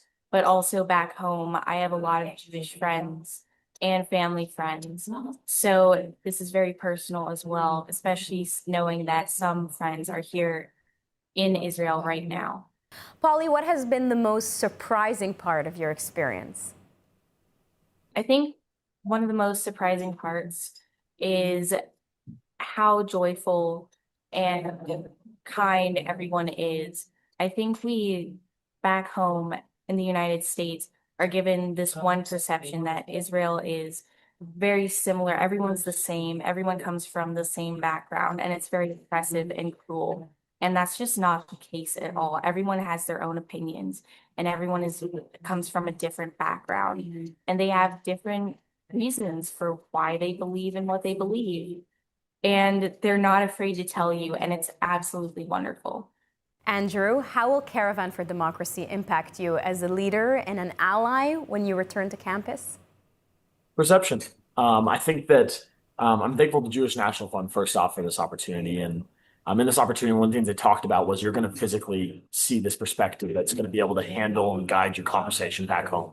And so that's truly what it's done. Out here, Caravan for Democracy has quite literally caravan us across Israel to see just all the different places, the points for more than just the Jewish religion, all of them, and including our own. And so it's one of those things where you can truly now see, understand, have lived it, have experienced it to a degree that helps carry and guide this conversation towards a reality that we seek, right? A reality that offers peace, that offers safety, that offers respect for Jewish students, Jewish people, the religion as a whole, as well as the entire country of Israel. Polly, what's one thing about Israel that you want to make sure your peers know?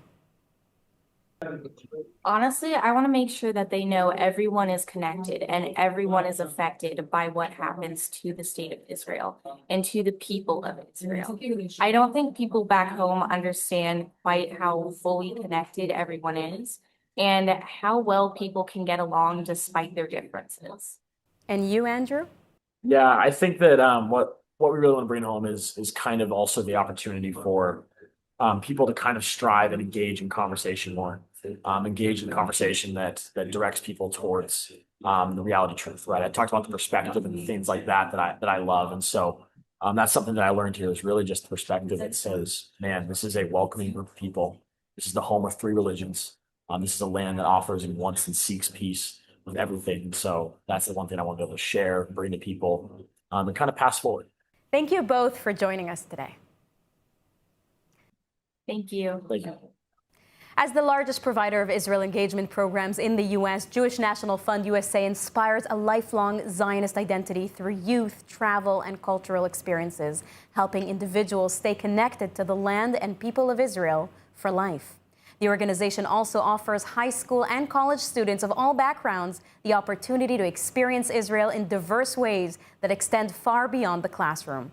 To learn more, visit jnf.org. 3 Jewish teenagers, including an Israeli citizen, have now been confirmed among the dead in the devastating New Year's Eve fire at a Swiss ski resort. 15-year-old Charlotte Nidam, an Israeli citizen who also held British and French citizenship, was formally identified after her remains were located with assistance from Israel's Zaka rescue and identification teams. Also confirmed among the victims are 2 Swiss Jewish sisters, Alicia Gunst, aged 15, and Diana Gunst, aged 14.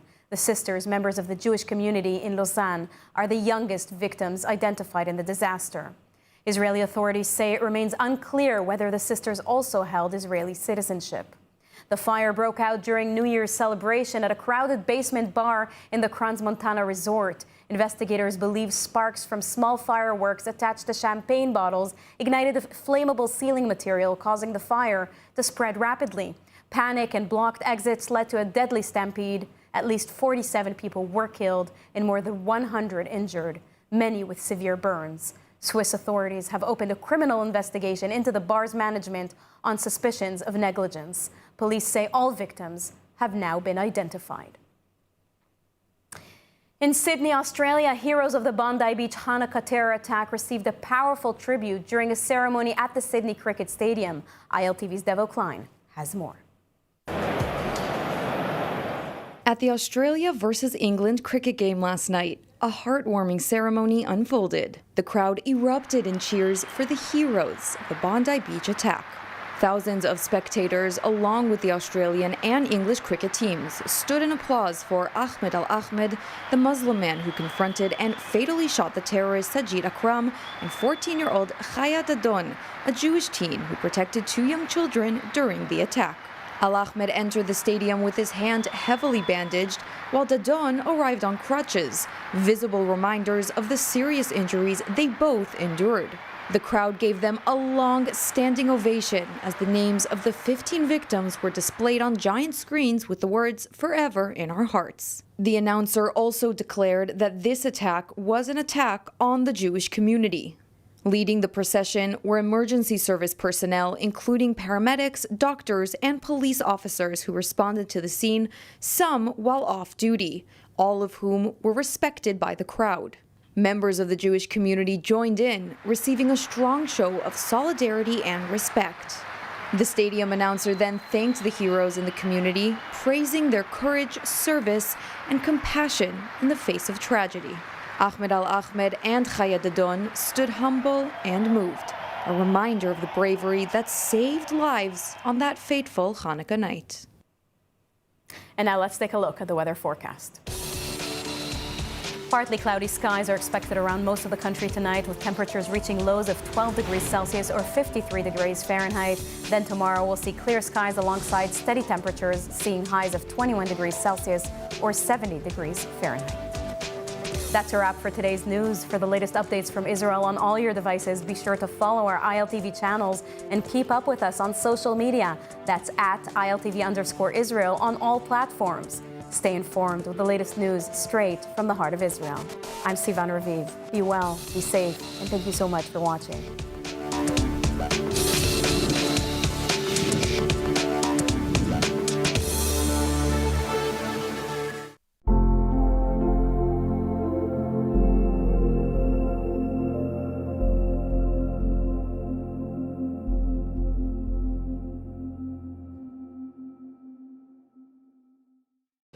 And I'm going to ask, it's like amazing for dating, but what about like Shomer Shabbat? Is there I assume that Jerusalem has like the spot for. Now tell me more. Do tell. Breaking news. Breaking news. Tell me. Tel Aviv has a massive Shomer Shabbat crowd. By the way, all the people that were living in Jerusalem, all the cool people.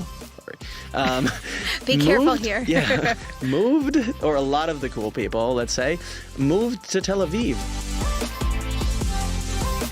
Welcome to the Jewish Matchmaker podcast. I'm Eliza Ben Shalom, your host, and I'm happy to be here today with Brian Spivak. He is a fascinating bridge builder, or what I would call a business matchmaker.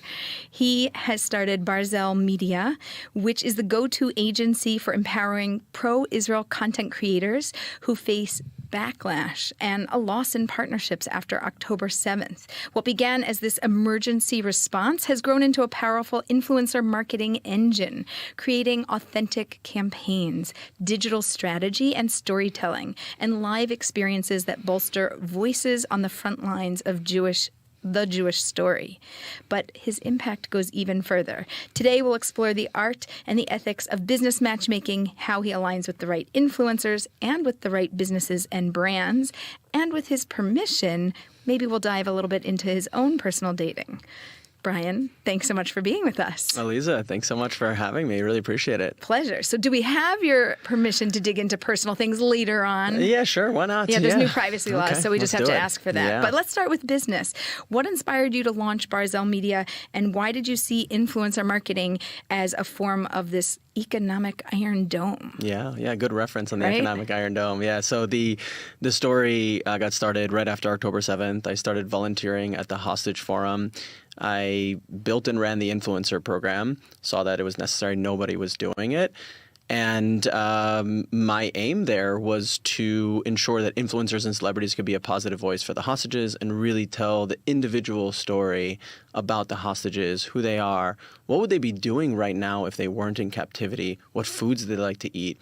And so we'd actually partner them up with content creators that would tell that story, that human story. Actually, I hate using that word human now because of, Chris Martin and Coldplay, but really the human side of the story.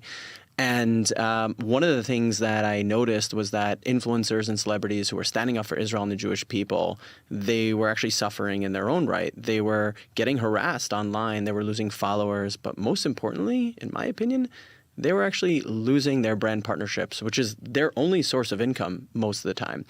And so basically what happened was after October 7th, these brands said, you're speaking up on behalf of the hostages, you're speaking up on behalf of Israel, we don't want to work with you anymore. And people lost tens of thousands, hundreds of thousands of dollars. Some people lost their entire careers. Wow. Some people actually have still yet to recover from it. So it's a very, very serious issue. And I decided to actually do something about it. And so I'm dubbing you as the business matchmaker. Sure. Because you brought together influencers, brands, hostages, people that don't have a voice, and you gave them a voice and you gave them a place, and you were that connector that brought them together. So you really make some fantastic and smart Jewish alliances and matches. So on behalf of the Jewish people, thank you for speaking up about all of this. Thank you. Can you walk us through how you match the influencers to the campaigns? Like, what filters do you use for alignment of values and audience? I have my own matchmaking metrics. Like, what are your metrics? Yeah, so it really depends on the campaign because we run a variety of campaigns. We work with nonprofit organizations that are helping to raise money to feed the Jewish people. Leket is an example of that, which you've done a campaign with them. And we work with organizations that are helping to heal soldiers. We work with so many different types of companies. We also work with for-profit companies. And we also work with information-based campaigns. So sometimes to spread a specific message, let's say about Iran, or to bring more awareness about the Druze in Syria. So depending on the campaign itself, we need to find a specific set of influencers that can really tell that story. And what we do is we really try and tap into the creator's creative capability, what they would typically do, and make sure that it aligns with their ability to then create that content and tell that story. So there's no cookie cutter, this is exactly what you have to do. I'm telling you, I'm smiling because I'm like, this is matchmaking. You literally take the values of who somebody is, what they're doing, and you help them to match with the right people that need a message to get out there. So it's an alignment, so it doesn't feel like a mismatch or you're just marketing something that doesn't even speak to you. Yeah, that's a really good point. Yeah. I got your back here. New marketing angle, matchmaking.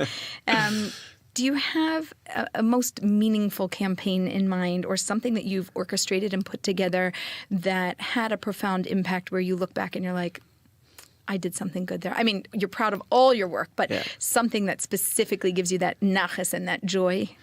Yeah, I think definitely this campaign we're working on with an organization called Beit Binyamin. They're helping soldiers who are suffering from PTSD, who have just, people really need a break sometimes. And so it's a healing center located in Tzfat. And so we're working with them.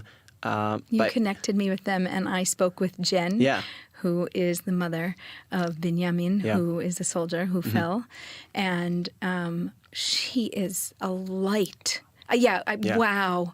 Wow. Incredible. She is so passionate and so, you think of somebody who's gone through tremendous loss, and she has such a positivity and a motivation to take her mission and help soldiers and their families gracefully get through these time periods right now at her retreat and her center. Beit Binyamin is such a gorgeous organization. 100%, yeah. And then also another campaign that comes to mind was when everything was happening with Iran, that 12-day war. I was working on this information campaign to amplify the message about Iran's atrocities against the West. And that would give Israel this kind of what's the word I'm looking for? That would give Israel this little support that we needed from the West. And so when all the rockets were raining down in Tel Aviv and all across the country, it was pretty meaningful to know that I was actually doing something on the information side, on the PR campaign side, that would really affect Israel and the Jewish people. So how do you measure these KPIs when we're looking at, key performance indicators of what? What is it? How many clicks? Is it how many likes? Is it how many donations? What to you makes this a successful match and a successful campaign? It's such a good question. And it's a question that I get all the time because we have brands and companies and organizations investing this money. Okay, great. What am I going to get out of this? And so things need to be tangible, but there's also tons of intangible things that we are providing. So, of course, there's donations, there's likes, clicks, views. How many views did this video get from this influencer, et cetera? But ultimately, it's the intangible things that actually, in my opinion, bring them the most value. They might not see it right away. Maybe like a mindset shift or an awareness of an organization that, like Leket, for example. I actually ran one of those campaigns, and it happened to be during the 12 days. And I was like, you think you're worrying about missiles? People still need food to eat. Right? Exactly. I understand we need shelter, which we also need. And there are people that still don't have the next meal that need somebody to support them. And like you said, humanize the story 100%. And get it out there. And it was powerful. Exactly. It provides this connection that maybe didn't occur into the viewer's mind as to why this thing might or should matter to them. It's advertising in a lot of ways. And what's also really unique and special is that, especially if when we work with nonprofit organizations, their fundraising teams would actually let the social media team know and say, by the way, all that effort that you're doing in the influencer marketing side is helping us raise more money. It's making our job easier because they're like, oh, I saw that video with this person. So when you make that phone call to try and collect, it's much easier when you're like, oh, I already know. And I saw this person who I love and I follow. It makes that fundraising aspect much easier and stronger. So how do you build trust with these influencers and brands? Because on both sides, as a matchmaker, I have to also build a relationship, build trust with the people that I'm working with. And you're like me, you're working with both sides. You're working with the influencers that are getting the word out there. You're working with the people that want to get the word out there.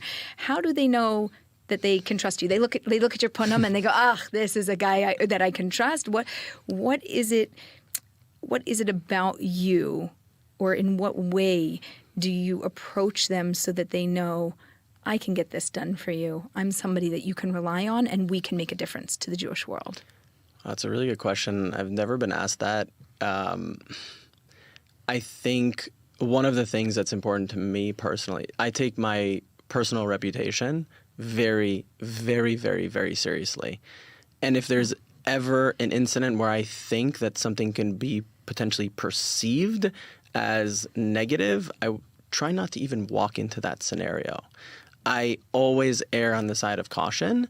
And sometimes we've had disputes with a brand having certain expectations, and it's kind of a gray area, right? Well, the influencer kind of delivered on this, but technically, yeah.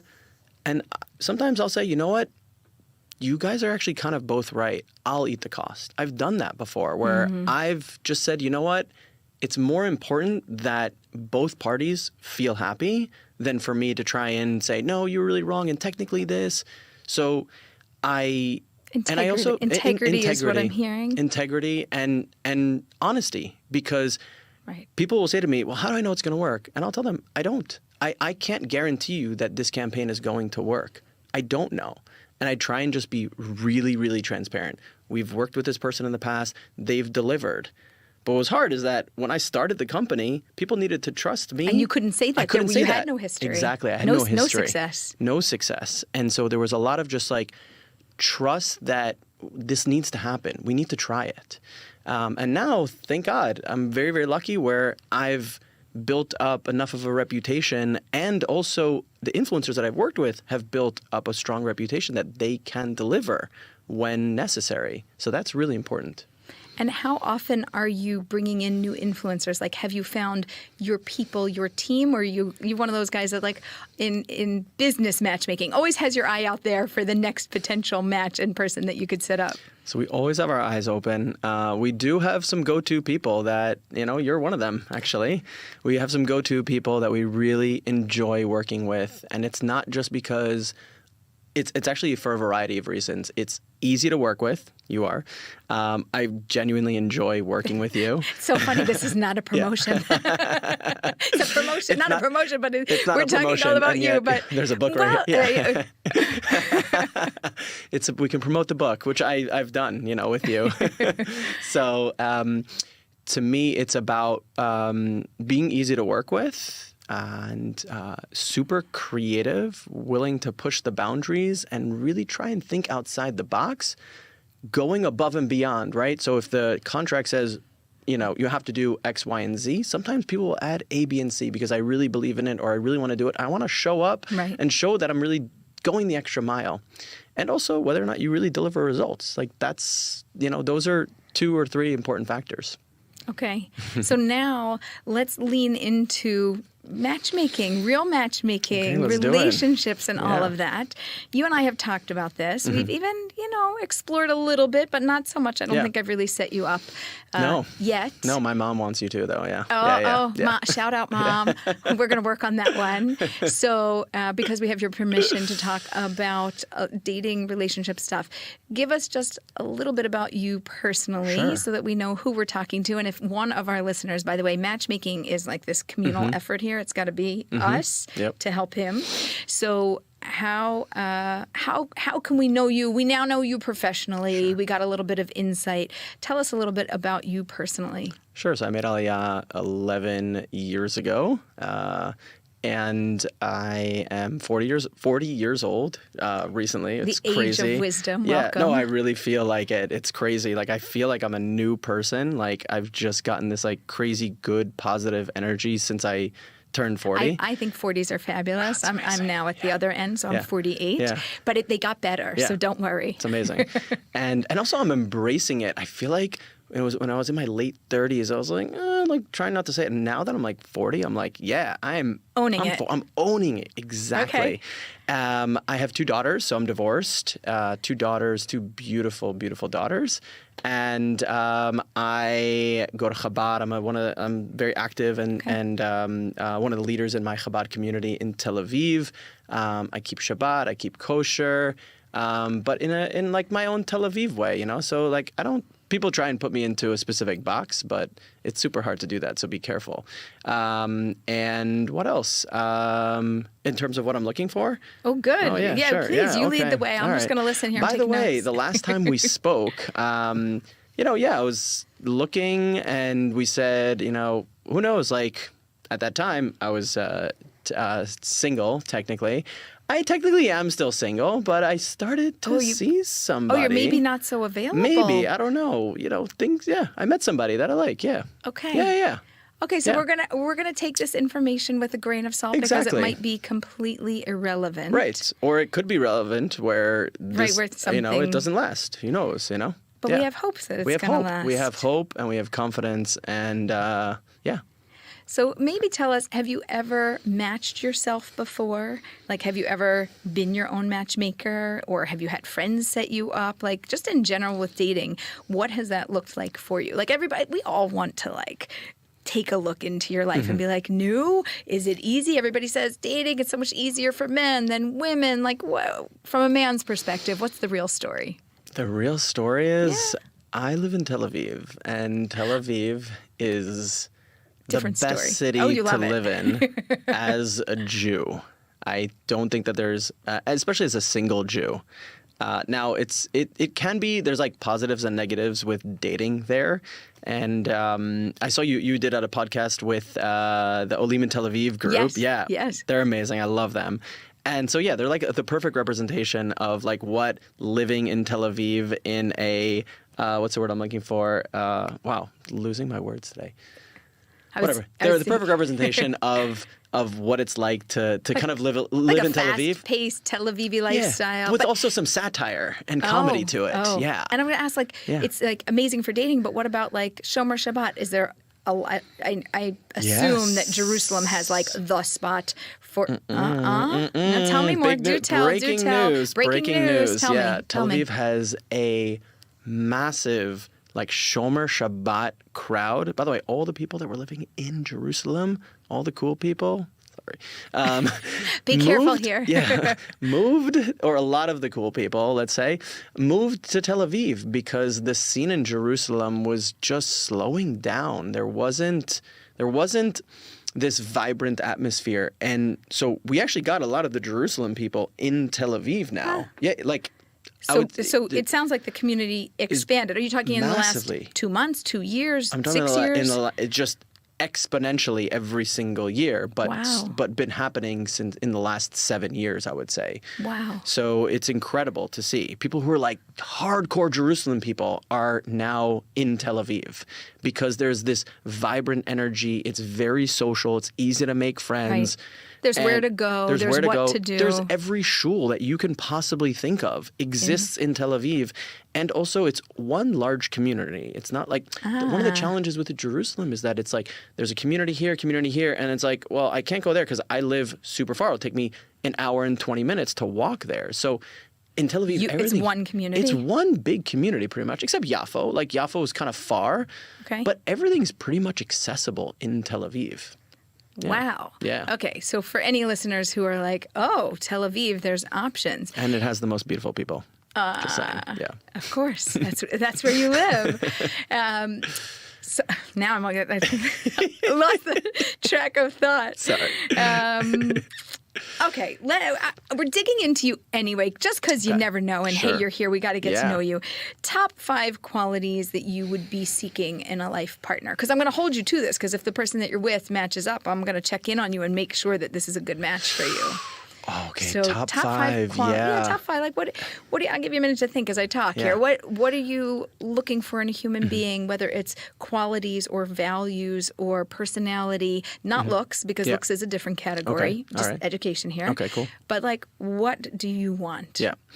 So one of the things that's most important to me is communication. The way that somebody communicates, how they communicate, their trust, honesty, and respect and loyalty is super important. And one of the things that actually attracted me to this person is the way that they communicated very early on. There was no games. There was no power hierarchy. It was direct, clear. Kind of Israeli. That's a very Israeli thing. Straightforward, say it like it is. But probably Israelis but with a kind. But sometimes with Israelis, it's actually, there's no discrimination here, okay? We're Israeli now. Yeah, exactly. So everyone plays games. It's the nature of dating. It's the nature of dating. Yeah. Sometimes it's a nature in business matchmaking too. Even not playing a game is playing a game. Yeah. Right. Maybe. Yeah. But like showing up as your true authentic self and not being like, well, if I message him good morning, like before he does, no, I'll wait for him. No, like don't even think about that. And be in contact, reach out. I'm not necessarily saying that is the way to go, but that's what attracted me. So communication, very important. Okay. Honesty and loyalty. Okay. Good sense of humor. What Super kind important. of humor? Because there's all kinds of humor. Yes. I actually kind of enjoy and don't mind like some deprecating. Self-deprecating humor? Well, it's not self-deprecating if the other person's doing it, but like, poking fun. Like, I don't mind it. Like, I actually don't mind if somebody like can poke fun at me because there's an element, and by the way, you see this in friendships. In friends who poke fun at each other, there's like you actually can develop a stronger friendship and connection with that person if you're able to do that, because I know that they're not really taking offense to it. Now, you have to be able to do it very tactfully, and you have to know what that person's tolerance is, and if it's something that they are very sensitive about, probably don't make fun of that. Okay. Yeah, but good sense of humor, dad jokes. I love dad jokes. Yeah. Dad jokes. Yeah, they have to appreciate dad jokes. Yeah. Okay. If she doesn't appreciate dad jokes, it's not going to work. That's your humor. That's what jives with you. Yeah. What advice do you have for our listeners who are out there in the dating world and they're struggling? People are listening to this from all over the world, not just located in Israel, in Europe, in America, South Africa, South America, Australia. What piece of advice or wisdom could you share with them that will help them get from today to tomorrow, from this date to the next date, because they're not there yet? Yeah, there's actually a phrase, I think it's a Portuguese phrase that I heard. I don't know it in Portuguese, but there was a guy who would sell books on the Tayelet, and he would literally go over to every single person on the Tayelet sitting down and would try and talk to them with a smile on his face, this charming guy, and try and sell them his book. And it was sweet. And I remember he said I think I asked him, like, oh, how do you get this courage? And he taught this Portuguese phrase to me. And it was, I think it's something to the effect of, go, and if you're scared, go scared.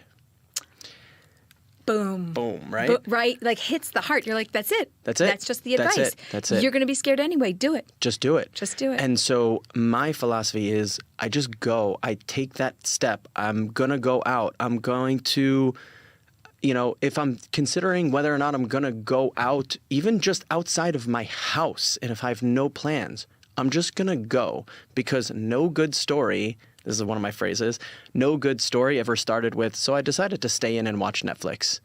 Unless it was Jewish matchmaking. Unless it was Jewish matchmaking. Exactly. Brian, Yeah. I am so glad that you came to have this professional and personal conversation with us. How can our listeners find you? Yeah, I'm on Instagram. You can follow Brian Spivak. Just look me up. And also Barzel Media. Definitely give us a follow. We really appreciate it. Every view, every follow is super important as we're talking about this content creation space. And also LinkedIn also. Come find us. Okay, fantastic. Thank you, Lisa. Thank you. And to our listeners, thank you for joining us on the Jewish Matchmaker podcast on ILTV. I'm Aliza Ben Shalom. And until next time, remember, matches make families, families make communities, and communities change the world.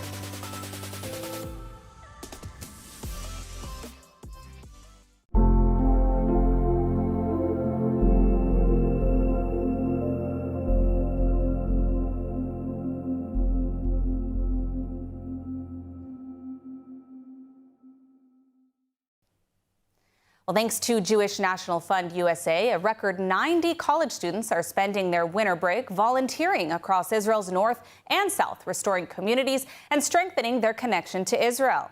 Through the Alternative Winter Break program, they're supporting IDF soldiers working in agriculture and honoring fallen heroes.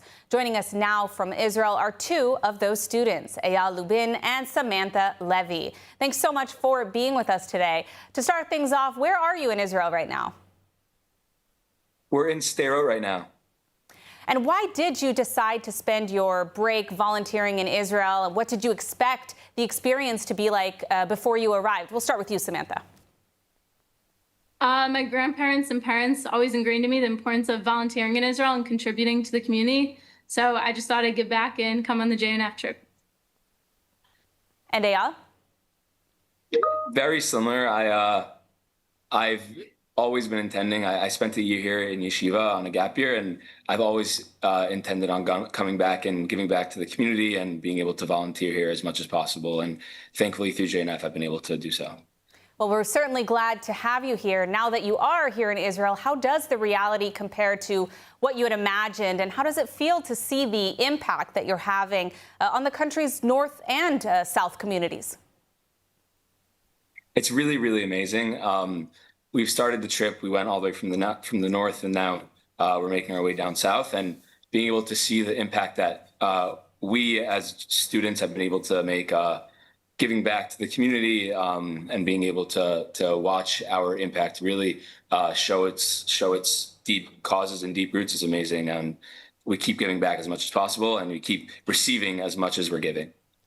Now, Samantha, how do you think this experience will influence your Zionist identity and leadership back on campus? It's taught me to be more proactive and to just really go for it. I think JNF is like the living, breathing proof of that if you think something is like unattainable, it really is. And Eyal? Yeah, I mean, I I try to do as much as I can on campus for fellow Jewish students. And I think this trip has just really strengthened within me and given me a reinvigorated spirit to return to campus during the next semester and try to bring more energy and more positive enthusiasm about Judaism, about Zionism, about Israel as much as possible. Well, that's definitely not something to be taken for granted. We know it's not an easy time right now for Jewish students on campus.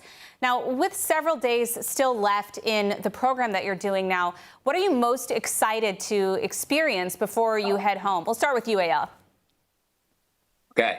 I am most excited to return back to my friends and my family, both on campus and off campus, and be able to return and share the experiences that I had on this trip, and be able to tell them that it's important that they too visit and that they too volunteer, that they do what they can to help support Israel, whether it be in Israel or in the diaspora in the United States, and do whatever we can as a Jewish community as a whole to support our brethren wherever we are. And Samantha, is there something you're specifically looking forward to before you head back to campus? I'm excited to see the various communities I've seen throughout the years after October 7th occurred and how they have morphed into becoming such a positive environment after such a detrimental thing that occurred. I've, thank God, been here on many trips after October 7th occurred, and every time I just see living, breathing proof that the land of Israel will survive and thrive. All right, well, we are certainly glad to have you both here. Eyal, Samantha, thank you so much for joining me. I just want to say, in addition to programs like the Alternative Break, Jewish National Fund USA is the largest provider of Israel engagement programs in the U.S., with various travel opportunities to Israel available, both for high school and college students like Eyal and Samantha. To learn more, you can visit jnf.org/education.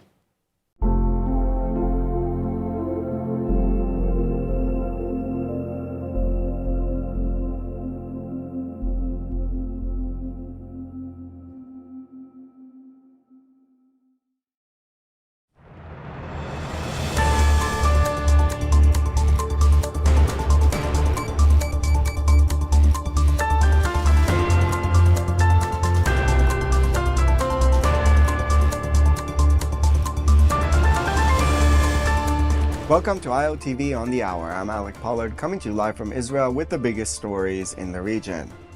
Just over a week after Israel became the first country to recognize Somaliland as an independent state, Foreign Minister Gideon Sa'ar is the first Israeli official to visit the country, located at a strategic position in the Horn of Africa.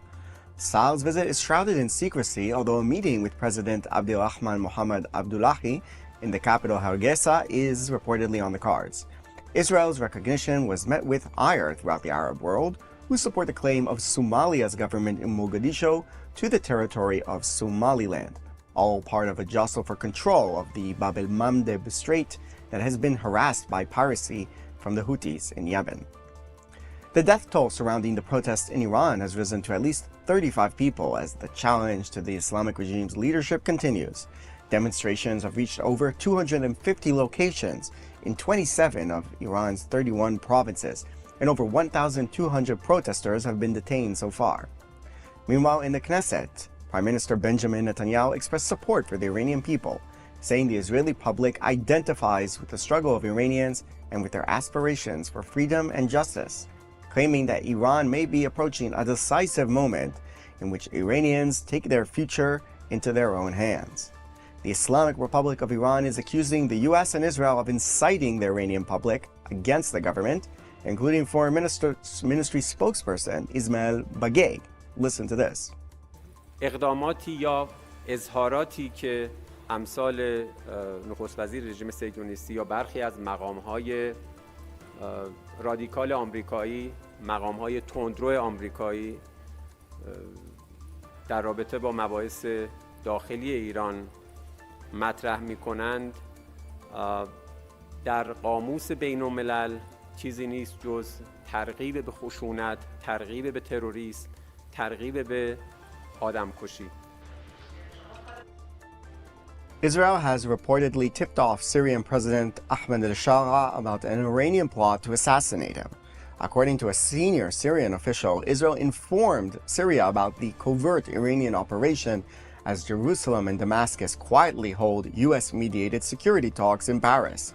The message was clear. Iran, working together with additional hostile elements, is actively seeking to assassinate the Syrian president.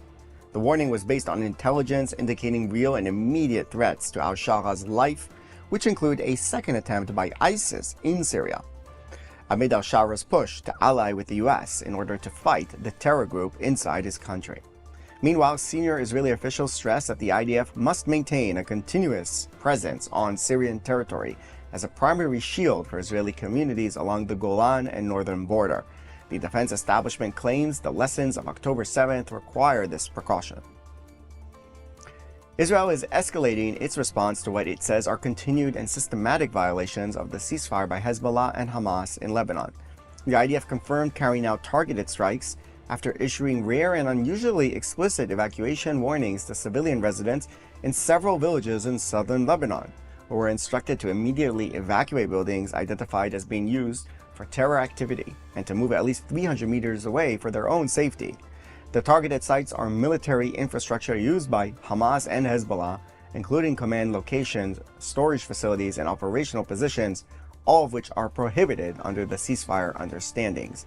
The military stresses that the evacuation warnings were issued in advance in order to minimize harm to civilians, stressing the difference between Israel's operations and the way terror groups deliberately embed themselves within civilian areas. And finishing on a positive note, the Bank of Israel has cut the interest rate to 4%, citing falling inflation, a stronger shekel, and continued economic growth. Since the last rate decision, the shekel has strengthened more than 3% against the dollar. Israel's risk premium has returned close to pre-war levels, and local stock markets have outperformed global peers. The bank says economic activity continues to expand with strong consumer spending, high levels of capital raising in high-tech, and elevated construction activity. And that's all for this edition of ILTV on the Hour. You can scan the QR code on your screen to download our ILTV app and stay updated throughout the day. Thanks for watching.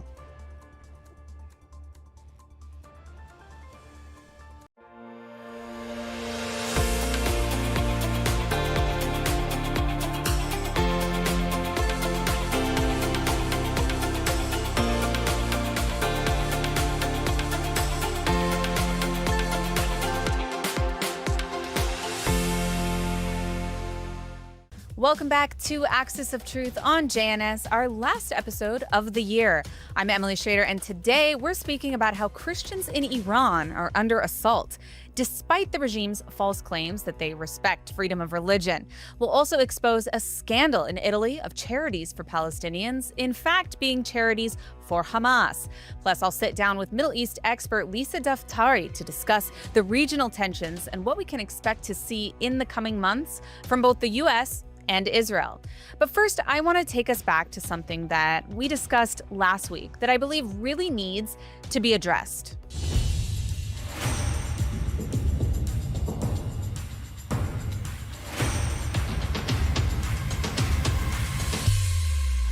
So last week, I broke down the loser ideology of modern Jew hatred that's being peddled around by Tucker Carlson and Candace Owens.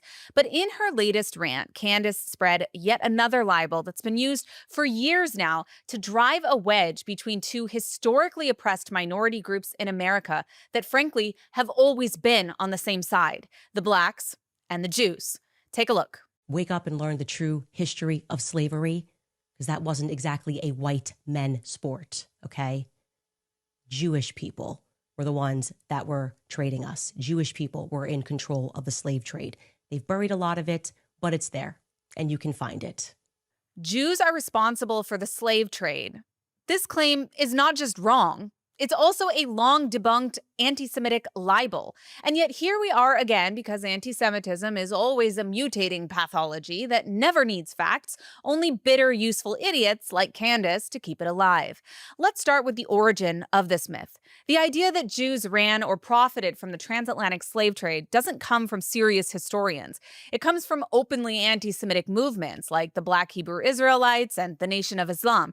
Both are violently anti-Semitic and both push this lie as a way to deflect responsibility and justify Jew hatred. Mainstream historians have repeatedly shown that Jews were a tiny, tiny fraction of slave owners in the Americas. In colonial America, Jews made up less than 1% of the population and owned far less than 1% of slaves. In places like South Carolina and Virginia, the slave economy was dominated by Christian European landowners and plantation elites. There is no evidence whatsoever of Jewish control over shipping, finance, or plantation systems. None. Even the most comprehensive database on the transatlantic slave trade, the Transatlantic Slave Trade Database itself, confirms this. The major slave trading powers were Portugal, Spain, Britain, France, and the Netherlands. The operators were state-backed trading companies and Christian merchant elites. In fact, Jews were mostly excluded from these guilds and companies due to anti-Semitic restrictions and laws. Now, here's the part that people like Candace don't like to talk about. The transatlantic slave trade didn't begin with white Europeans. It was built and expanded on an existing slave trade run for centuries by Arab and Islamic empires, long before Europeans reached West Africa. The Arab-Islamic slave trade lasted over 1,300 years. It enslaved between 10 and 17 million Africans. And unlike the transatlantic slave trade, it included mass castration of male slaves, which is why there are not very many descendant populations today. This isn't disputed information. It's documented by historians like Bernard Lewis and Paul Lovejoy.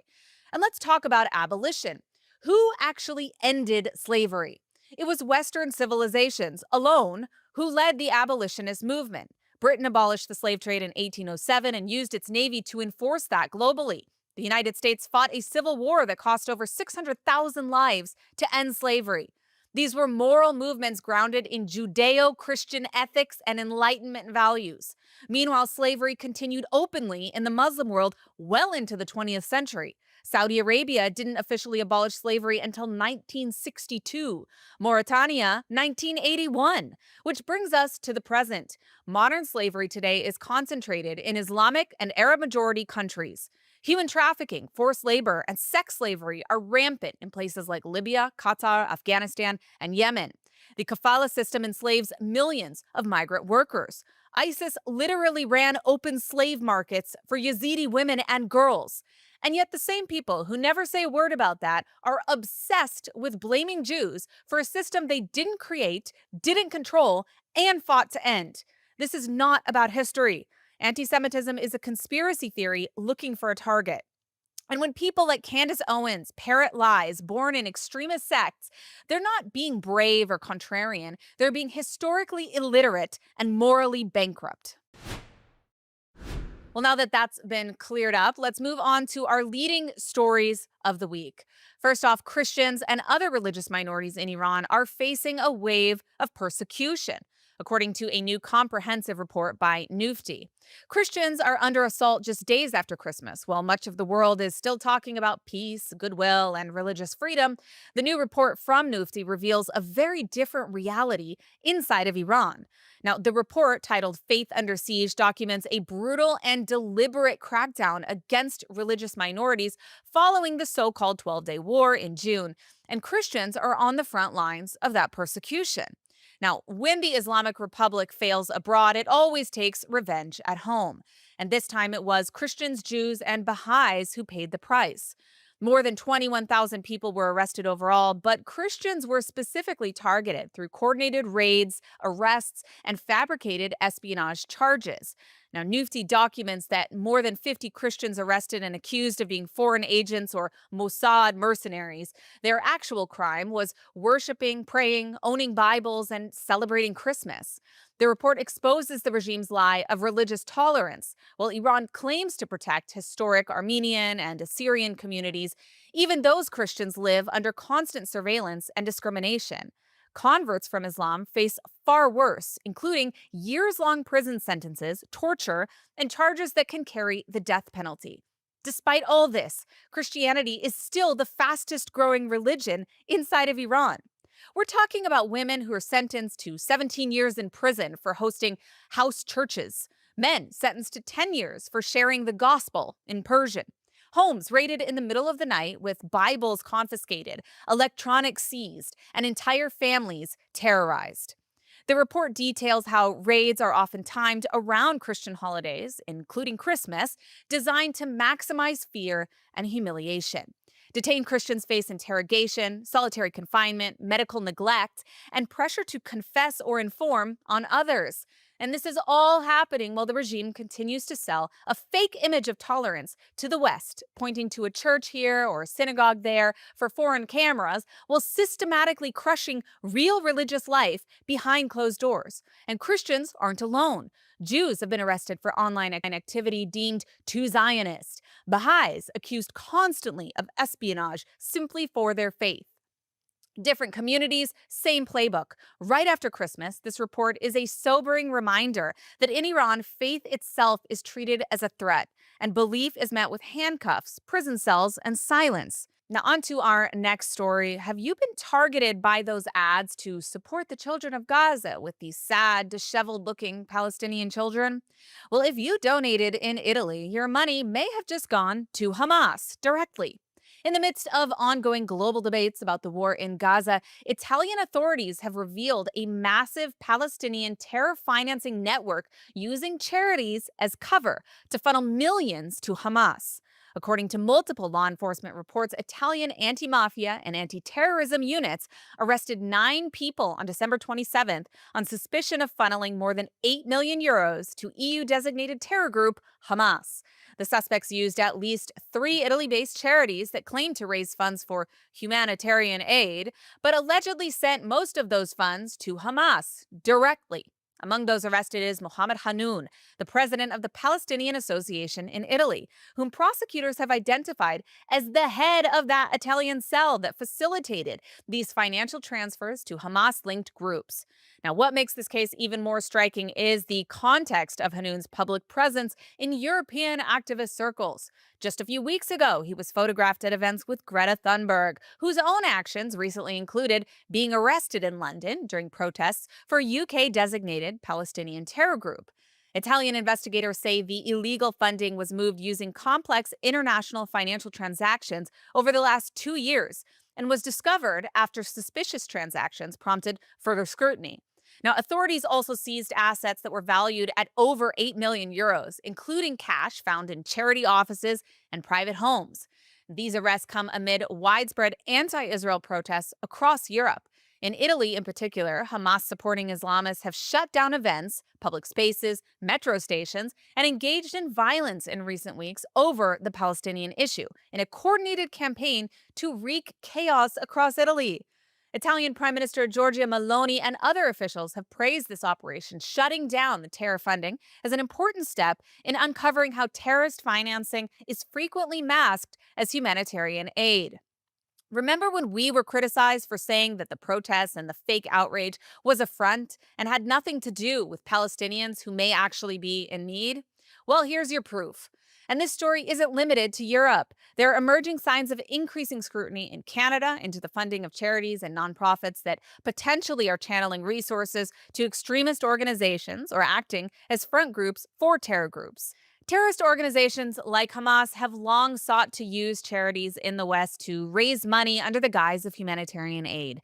And it's a known tactic of both the Islamic Republic of Iran and the Muslim Brotherhood. Now, as of now, governments in countries including the US, Canada, and EU member states have opened investigations into such networks to counter these threats. Now, as 2025 comes to a close, the Islamic Republic of Iran is not reducing its military pressure or shaking off its role as a destabilizing force in the region. In fact, it's accelerating it. The Islamic Republic recently held nationwide ballistic and cruise missile drills, firing scores of projectiles into the Gulf of Oman and the Strait of Hormuz in exercises meant to simulate attacks above water, below water, and in the air, warning against miscalculation and affirming its hostility towards Israel and the West. Israeli and Western officials are watching these drills with deep concern, not just as training, but as potential preparation for future aggression, rebuilding capabilities that could threaten Israel directly. Now, Israel's leadership is discussing defensive postures and potential responses as ballistic missile production and repair facilities are already being built up inside of Iran. At the same time, the Islamic Republic is seeking to bolster a tripartite security axis with Russia and China, powerful dictatorships that share their anti-Western goals and a willingness to circumvent international norms and sanctions.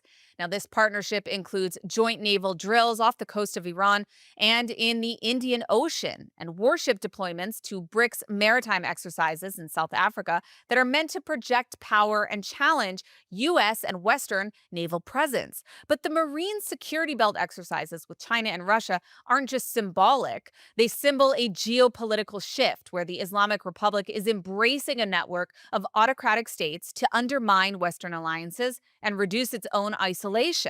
China and Russia offer political cover in international bodies as well as strategic backing, even as they pursue their own interests.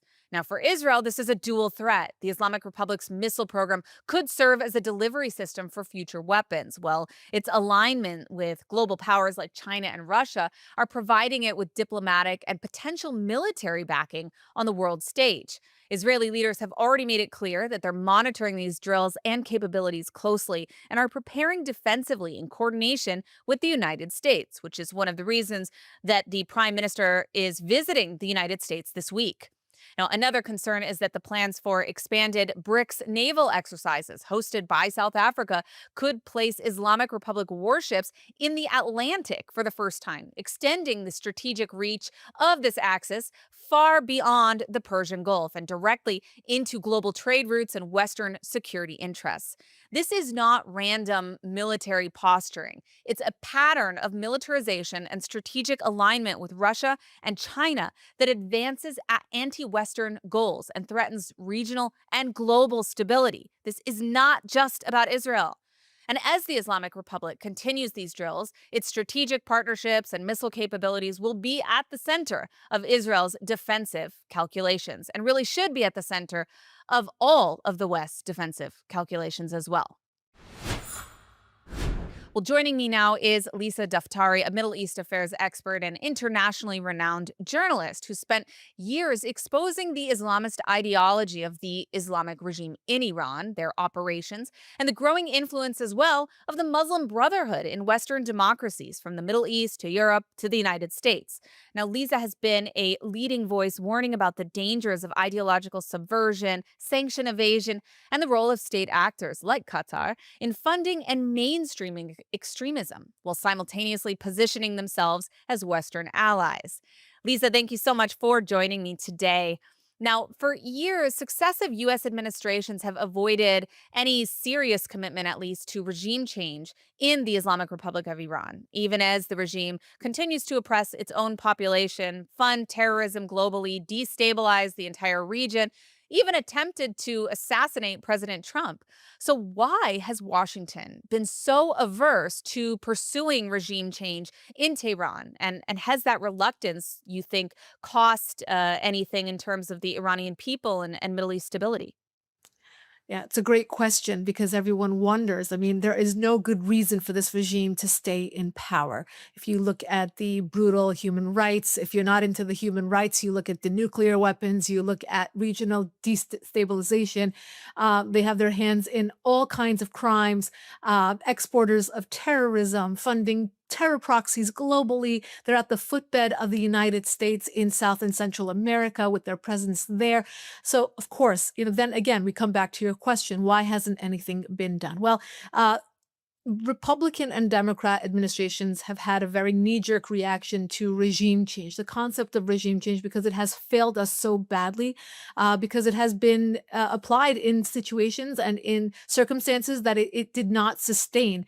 We were not able to bring about stability in the places where we tried that, whether it was in Afghanistan or it was in Iraq, even in Venezuela more recently, we had a failed attempt. So for that reason, there is this reluctance. What has that done? That has ping-ponged us between these two poor choices of bomb Iran or let Iran get the bomb. Whether you look at the Republicans or the Democrats, it has been very, very extreme. And of course, somewhere in the middle there, we have the Iranian people, which are the best option for the future of Iran, that they're the ones who make this circumstance, this example, very different than the other examples where regime change has been applied. And they're the ones telling us, we don't want this regime. We will become partners with the West in toppling this regime. We just need your help and we need your support. So in a nutshell, that is basically what we've seen. And because of this reluctance to go forward with a policy of regime change, we have seen other types of policies. We have seen diplomacy used, and let's have more talks and have talks about having talks, and then have talks, sign negotiations like the JCPOA, and watch as the Iran regime basically bamboozles the entire West and the UN and everyone else. They find loopholes around the sanctions, and the centrifuges keep spinning. In the meantime, more executions and more chest thumping and more funding of the proxies that led us to October 7th, more funding of Hezbollah and Hamas and the Houthis, and the list goes on. So, to summarize, again, no good reason for this regime to stay in place. They gain more and more power every day that they are, even though I know we talk about them, they're the weakest they've ever been. This is the breaking point. But you know what? In the meantime, every hour that they are in power, it gives them more confidence to move forward, gives them another chance at killing innocent activists, and again, putting more money, whatever money they can, the work around the sanctions into terrorism. Now, you mentioned Venezuela. Recently, the U.S. has openly supported regime change efforts, at least in word, in Venezuela, yet refuses to apply the same pressure to Iran. Do you think that Western policymakers see the direct connection between Tehran and Caracas, particularly Iran's role in Venezuela? Right. So look, you have Marco Rubio in the position of Secretary of State, who's masterful in understanding foreign policy. I don't for a minute believe that he doesn't realize that there is a Hezbollah and Iran regime threat just at the footbed of America. I think he very much understands that. But while they have stopped short of saying we are actually approaching the Venezuela situation to cause regime change, they said, we don't mind if that happens to be a result of what we are doing in terms of stopping the war on drugs and these cartels. We're going to treat the cartels as terrorists. And of course, you and I both know that who is tied into the drug business in South America very, very neatly are the terrorists, are the IRGC commanders. They are Hezbollah. You have, for years and years, the Iran regime has very much dedicated its attention, its resources into becoming one with the fabric of South and Central America. What does that mean? Setting up cultural centers, learning the language. You even have people who are running for local and larger positions in politics to really embed themselves. And that's why, as you mentioned, there are direct flights between Caracas and Iran. Why? I mean, there's a reason for that, right? There were exposés about fake IDs and fake passports and getting members of the Iran regime who were hiding for cover during the 12-day war, for example, to get them to Caracas to hide them there. There are so many of these exposés, but to summarize, this is somewhere where a lot of the attention is put. And why has the United States administration been more keen on making regime change in Venezuela and not Iran? Well, I do think that they see this as a domino effect. And if they are able to, kind of diminish or at least begin to show signs of deterrence in our own hemisphere, that will trickle down into the Middle East as well. And I don't think that's a poor gamble in this case. Now, just as a follow-up, do you think that is an informational problem on the American front and in the general public? I mean, if we know that Iran is operating in the Western Hemisphere via Venezuela and others, why is it still being treated? Why is it still being viewed as a regional problem to the Middle East rather than something that is a direct threat or can be a direct threat to the United States? Yeah, this is, oh my gosh, how much time do we have? I mean, this is something that we've known for many, many years, that there is poor education here in the United States when it comes to foreign policy. And I say that as a neutral statement. Now, if you move more closely towards the last 2 decades, there have been informational propaganda campaigns to control that narrative and to control that. So you already have, let's build this up, the narrative up. You already have a poor base. You have a poor foundation where, kids are not taught geography well. They're not taught current events well. News is looked at as a very opinion-based, biased, sport, really, depending on what network you keep going to, you keep hearing the same stories and same narratives being pushed. And again, I'll go back to the last layer, which is, of course, our adversaries taking advantage of this vulnerability have controlled that narrative. So whether it's in K through 12 talking points, we have that here in Los Angeles, for example, where K through 12, the teachers' talking points on the October 7th war, for example, were being manipulated. They weren't teaching about Israel. They took it off the map in many instances. And of course, teaching it in a very pro-jihadi lens, which is, it's mind-boggling to think. You think about where we were as a country here in the United States after 9/11, and then look at where we are after October 7th. It's a 180. So yeah, you have K through 12, and then you have college, which is completely, I just wrote an op-ed last week about, we have to vet and shut down the Middle Eastern studies departments at these universities until we can really say for sure that we don't have extremists running these departments. And of course, when you have extremists running these departments, what are the talking points? What's the curriculum? What are these kids learning? And they're the ones who major in Middle Eastern studies, myself probably being the one exception, go on to espouse these talking points in positions of power, whether they join the State Department or the CIA or the FBI or go into criminal justice or go into teaching or whatever it may be. So there is a major problem of propaganda, of foreign money, of, whether it's the Russians, the Chinese, the Iran regime, the Qataris controlling the news, controlling social media, paying influencers, getting into the university system, getting into think tanks. So both in terms of formal and informal establishments and institutions here in the United States, we are completely compromised. And that's not a fear-mongering kind of statement. You can dig deeper yourselves and to understand, where is the media getting its information, right? Why aren't we talking about the Iran's and regime's influence here in our hemisphere? Why shouldn't people know about that? Why shouldn't people know about the cover-up that we had under the Obama administration about stopping Hezbollah's, in its tracks while it was developing at that point its footprint in South America? So again, all the receipts are there. We have to just back up. And of course, and I hate to say this, but it's very difficult to fight this ideology. You look back at the Cold War ideology and how the United States and the West in terms of our own hemisphere was about to become compromised, and how we took a stand against that ideology. We are so far into this, into this campaign of becoming compromised, being bought out, being bought over, that people can't recognize the difference between propaganda and the truth. And that is a major, major issue. And that's the obstacle that's truly standing in the way of people understanding these threats. Well, I want to shift gears a little bit, although I do want to go back to the subversion issue because I think there's more to discuss about that.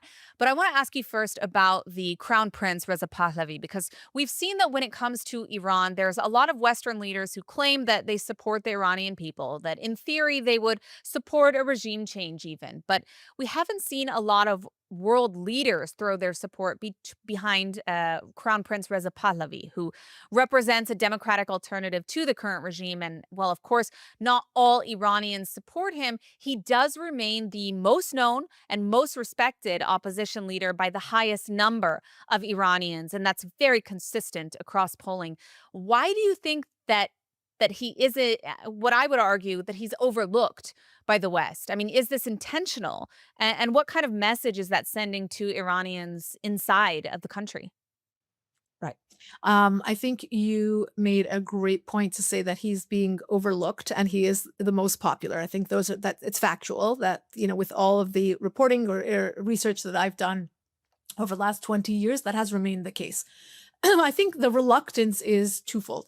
One is, again, education. I think Reza Pahlavi has been very much careful about how he is spreading his message, because he does not want it to become tainted. He wants it to become, remain pure, that his goal is only for the future of Iran to be secular, democratic, a republic where the people have a vote and the people have a say. And he's been very clear about that. So when people kind of misquote him and kind of misrepresent what he stands for in terms of he wants to be the leader, or he will go back, or will his daughter become the leader, I mean, there's so many things. He's been very clear about only one thing, that he will help in whatever capacity he can to be the catalyst to cause that regime change for a better future for Iran. And again, he's been very clear about that. Now, why hasn't this message resonated with, or hasn't caught on with the support that this message deserves, or this person or this platform deserves? I think it's the reluctance, just like we said about regime change, about going back in time in history. When people think about the revolution that happened in 1979, I think there is, again, there could be more education about it, and there are a lot of misnomers. There are a lot of falsified facts about it. I mean, when we look at when the revolution happened, people think of the freedom fighters as those who toppled the Shah, when in reality now the narrative is flipped. It was back then too. I don't even want to get into that because that's like a whole 2-hour conversation. But the truth is, when you talk about occupied land, that was an occupation. You had a contrived revolution that happened in 1979. Fast forward 46, 47 years, and now you have the real opposition, the people who are the kids and the grandkids of those who witnessed the 1979 revolution, who are pro Reza Pahlavi and pro freedom. So it's difficult for people to understand this at its basic, let alone when you have to flip that narrative and say, no, the real freedom fighters are these people. And then, add to it that layer of Code Pink and the blue-haired college kids who think the real freedom fighters are the Ayatollah and the mullahs who are killing the actual freedom fighters. I mean, you can't make this stuff up. But to go back to your question, I think it's important to raise this kind of awareness. I think you do a great job at it. I try my best as well. And I know that Prince Reza Pahlavi and his team try to do this as well, to keep this message as pure as possible. Of course, again, going back to the propaganda, going back to the kind of the sabotaging of this, it comes from the mullahs, who are number one at cyber attacks and the bots and all of the work that they do on social media. I've been hacked so many times. I've become a cybersecurity expert just because of my own protection, because this is what they do. They target anybody who dares speak the truth and to reveal what they are doing. And that is, changing the narrative or shifting the narrative to be against Reza Pahlavi, to create this infighting among the opposition. But I do think one thing is absolutely true. And if anyone wants to walk away from this conversation, this interview, taking away one thing, is that the majority of 80 to 90 million people in Iran agree that they want a free, democratic, secular republic future for Iran. And that's a huge statement. And for the majority of those people to stand behind Reza Pahlavi as a symbolic figure for that change, I think the West needs to pay more attention to him and his message. Well, changing gears a bit, on Christmas, we saw that President Trump acted pretty decisively to defend persecuted Christians in Nigeria, striking ISIS on Christmas. Yet there seems to be a lot less urgency when it comes to Iranian Christians, and Christianity being actually the fastest growing religion inside of Iran. Now, of course, there's also massive persecution against other religious minorities who have faced the wrath of the Islamic Republic, including Baha'is, including some of the Jewish community. Why do we see this double standard persist on the political level? Is this more about geopolitics for the Trump administration, or is there some kind of discomfort with confronting the Islamic Republic itself? I mean, what is the limiting factor here? Why do they view attacks on Christians in Nigeria differently than they do on, attacks on Christians inside of Iran itself? Yeah, great question. And the persecution of Christians in Iran has been a major area of coverage for me for, again, about 22 years now, covering the different pastors that were imprisoned just for practicing Christianity. If you don't know, if you are an Assyrian or a Christian Armenian living in Iran, then you are able to practice, but not openly. But if you do convert away from Islam to Christianity, it is punishable by death.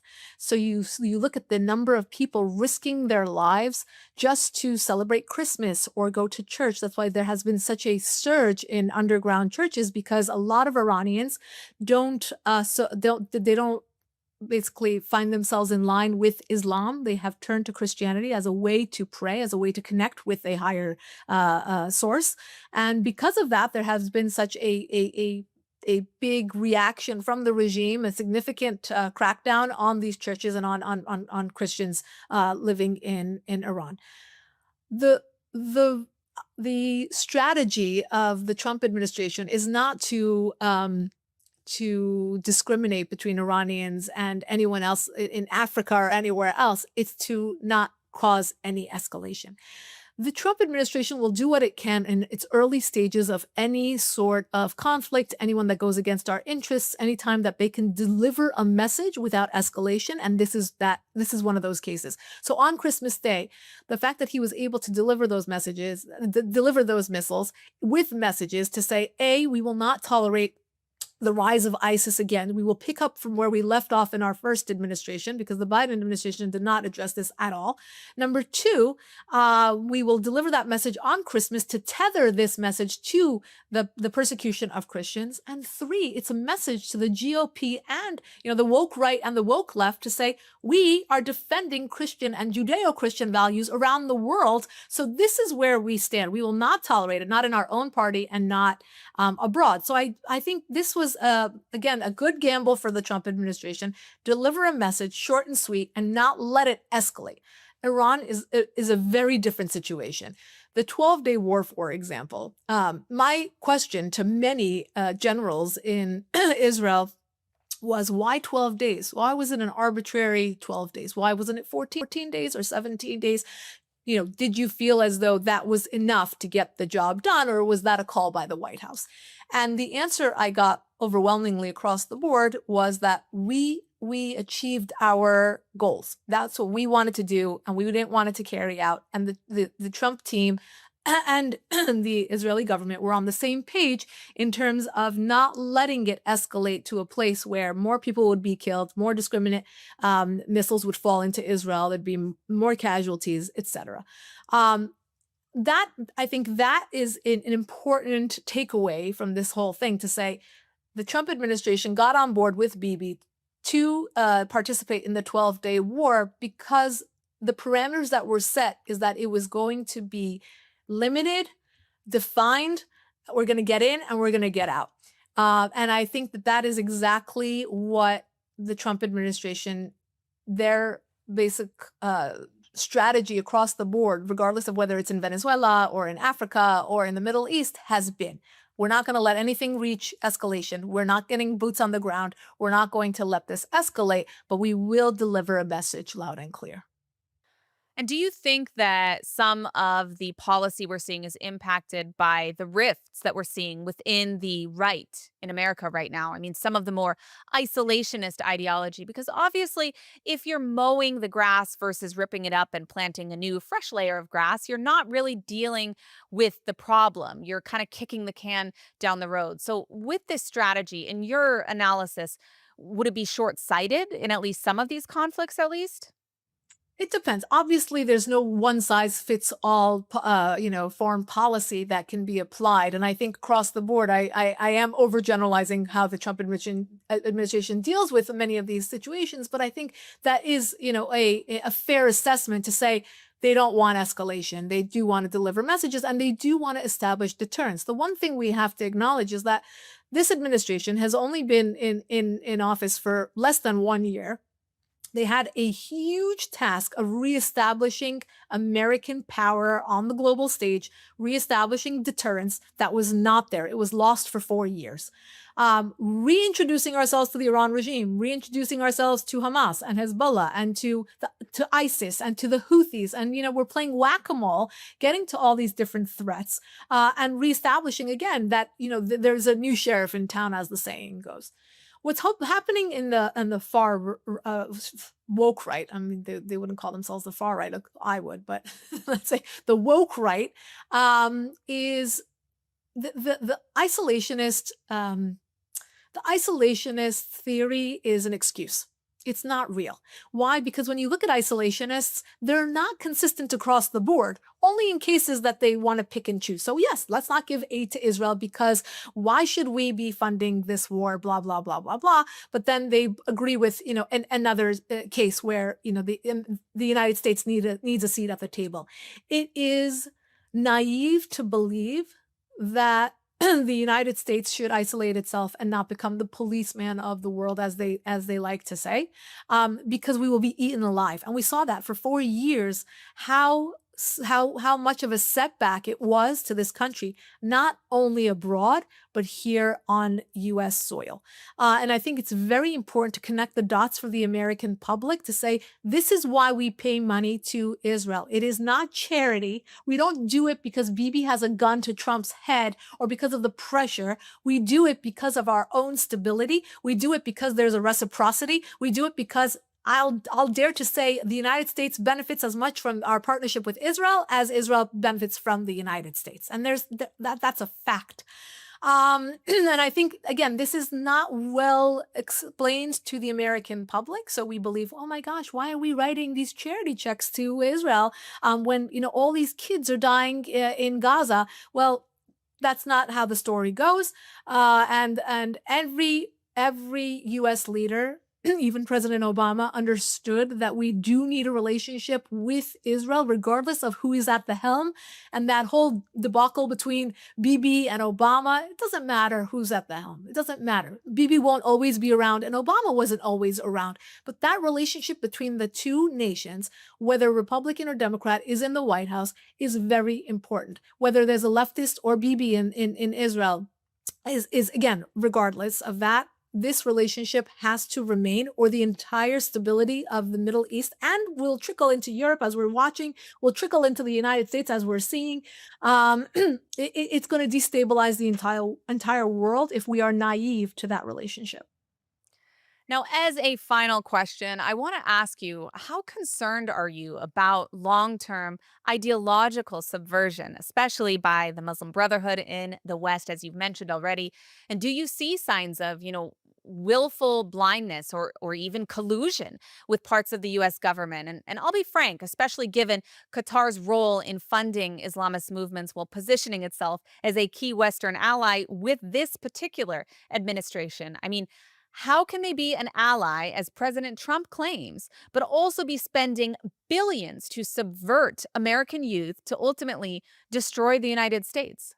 Absolutely. And I think there has to be parameters that we have to put into place. Look, the Abraham Accords, let's go back to that mindset, is a wonderful thing for the United States, for the region, for Israel. It's a way to bring stability to the region while sidestepping the Palestinian-Israeli issue, while bringing together the sane-minded, modernized version of the Middle East that most Middle Eastern normal people want. It's prosperity, it's apps, it's technology, it's tourism, it's all of that.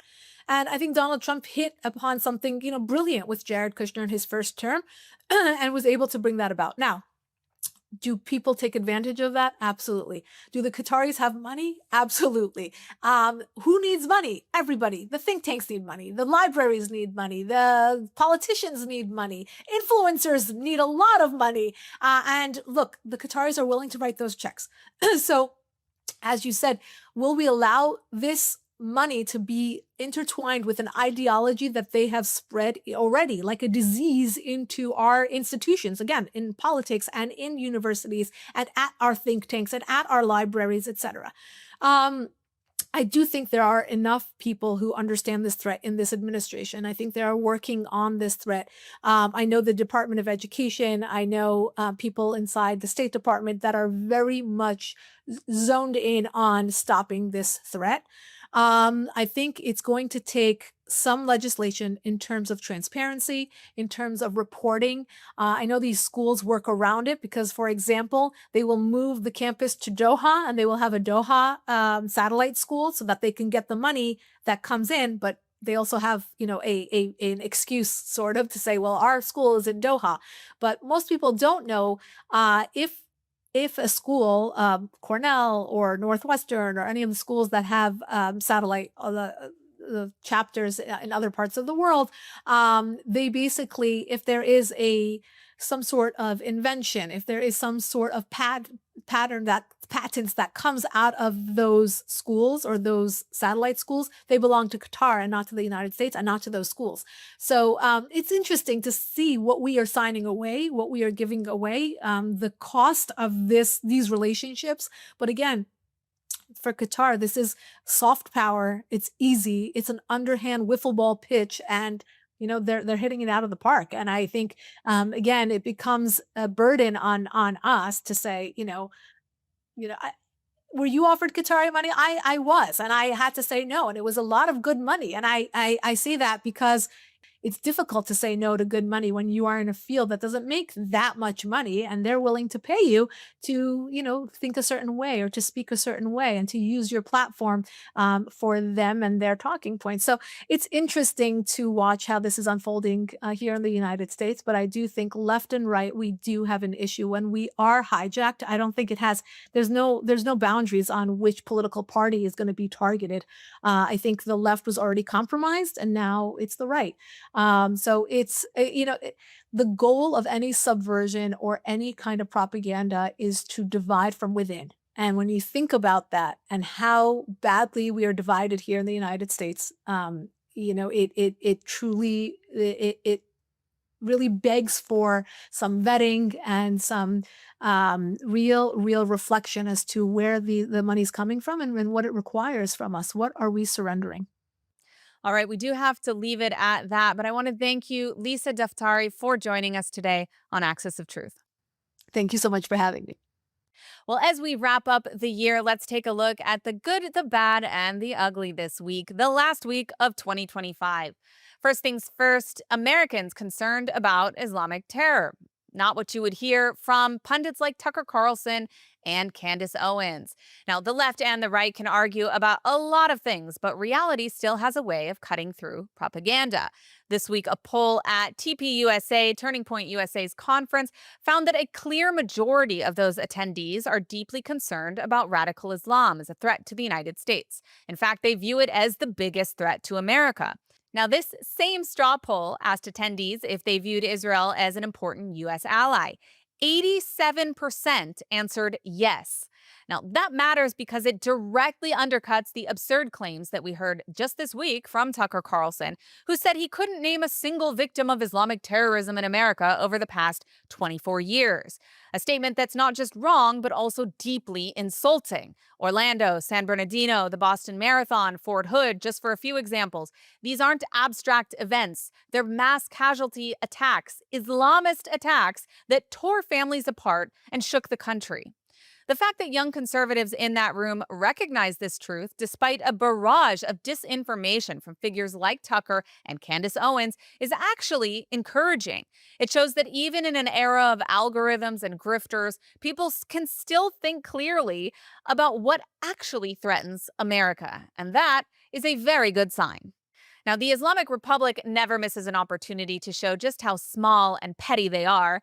And this week, state media blurred out U.S. Special Envoy Morgan Ortagus' Star of David necklace during coverage, as if a piece of Jewish jewelry posed some kind of national security threat. As a reminder, this is the same regime that executes women for not wearing hijab, that imprisons people for dancing, yet it's terrified of a Star of David necklace on television. This is what offends them. Not corruption, not poverty, not the suffering of Iranians, a Jewish symbol. The censorship was pathetic and transparent and perfectly on brand for a regime that's fundamentally built on Jew hatred and insecurity. It's also a reminder that the Islamic Republic's problem is not Israel or the West, but its own paranoia and Jew hatred. And finally, for our ugly story of the week, there's ugly and then there's just plain moral rot. And nothing exemplifies that more than the moment when Brianna Joy Gray rolled her eyes at the issue of sexual violence that took place on October 7th against Israeli women. Now, this issue was raised by Yarden Gonen, the sister of then hostage Romi Gonen.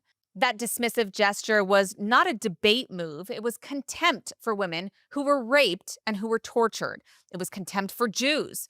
And now she was rightly fired for that disgusting and unprofessional conduct. But this week, the truth became even more devastating. And that's because we heard from Romi Gonen directly.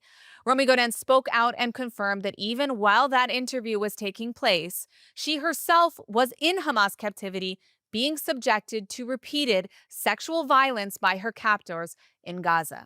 Let that sink in. While her sister was begging the world to care about the plight of Israeli women who have suffered under sexual violence, a prominent female commentator was rolling her eyes on national television. This is not something that should be walked back or forgiven. It reveals an ugliness of the heart and dehumanization to extreme levels.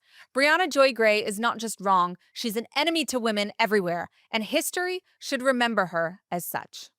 Well, that's it for 2025 on Axis of Truth. Of course, we'll be back in 2026 with more interviews and stories from the Middle East.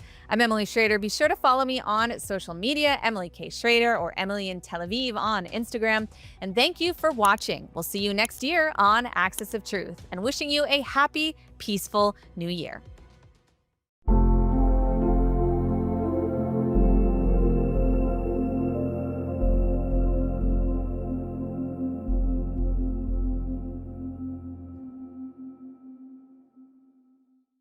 As people around the world celebrate the holiday season, one Israeli program is bringing real light to children who have known darkness. Tonight, ILTV's Mayan Hoffman brings us the story of Kfir Sabag, a young man whose life was transformed. The holiday season is about light breaking through darkness, about hope when things feel uncertain. For World Emuna's Neve Michael Children's Village, that message is lived every single day. Kfir Sabag was just 10 years old when his life changed forever. I remember it like it was yesterday. It was 21 years ago in 2004. I am 10 years old and my little brother was 7. It was a difficult moment. After losing their mother and father, Kfir and his younger brother were sent to Neve Michael, an Emuna children's home created to give vulnerable children stability, safety, and a future. For Kfir, it became something even more personal. I very love this place. It's my home, it's my family. Neve Michael is part of World Emuna's broader mission, building Israeli society by supporting children who come from broken or unstable homes and giving them the tools to succeed. For Kfir, the impact was life-changing. I feel loved. These people in this place is my mother and my father, and the Bnot Sherutis was my big sisters. With the support of Neve Michael, Kfir became the first in his family to graduate from university. He went on to earn a master's degree with honors, serve as an outstanding combat soldier, and build a family of his own. But his story does not end there. Today, Kfir has returned to Neve Michael, not as a child in need, but as a leader and mentor for the next generation. Every morning I up in my bed and I happy. I talk with the children, I talk with the people in this place, and I say thank you to God. He now serves as Neve Michael's children's group coordinator, helping children who are walking the same path that he once did. A lot of people help me, and today I help the other people, the other children, the other teenager. For World Emunah, this is what success looks like. Children who grow up, build strong lives, and make sure the next generation never needs the same help that they once did. This holiday, as candles are lit across Israel and around the world, Neve Michael is proof that light does not just flicker, it multiplies. Because when you change one child's life, you help build the future of Israel itself.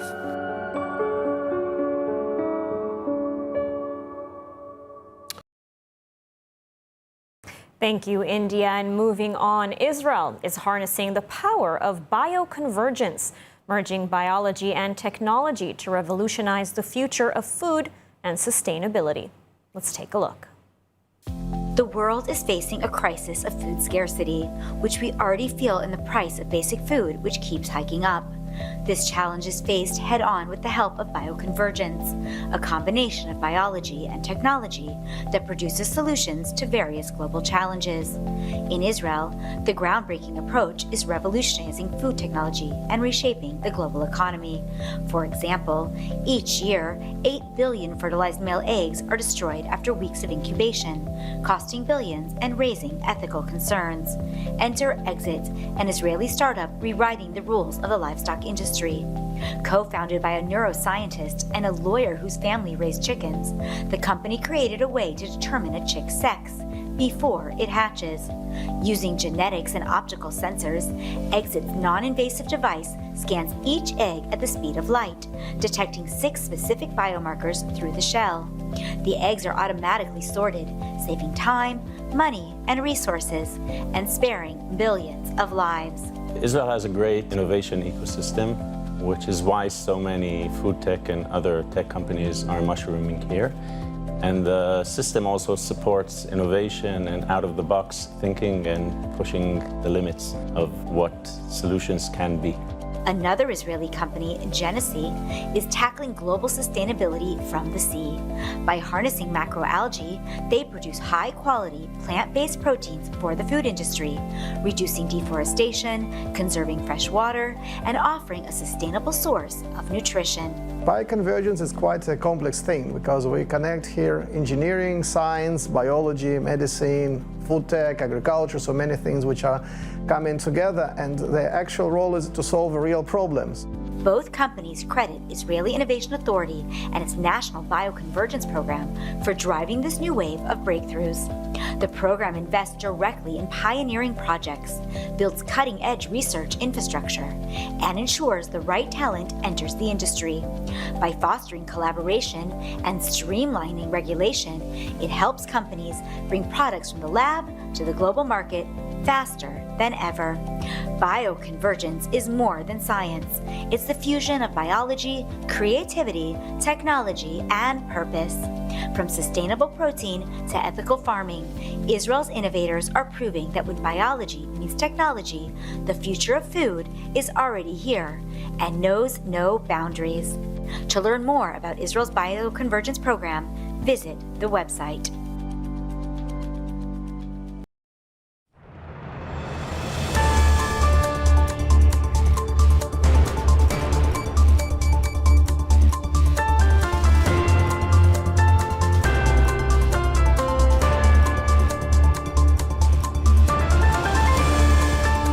Welcome to ILTV on the Hour. I'm Alec Pollard, coming to you live from Israel with the biggest stories in the region.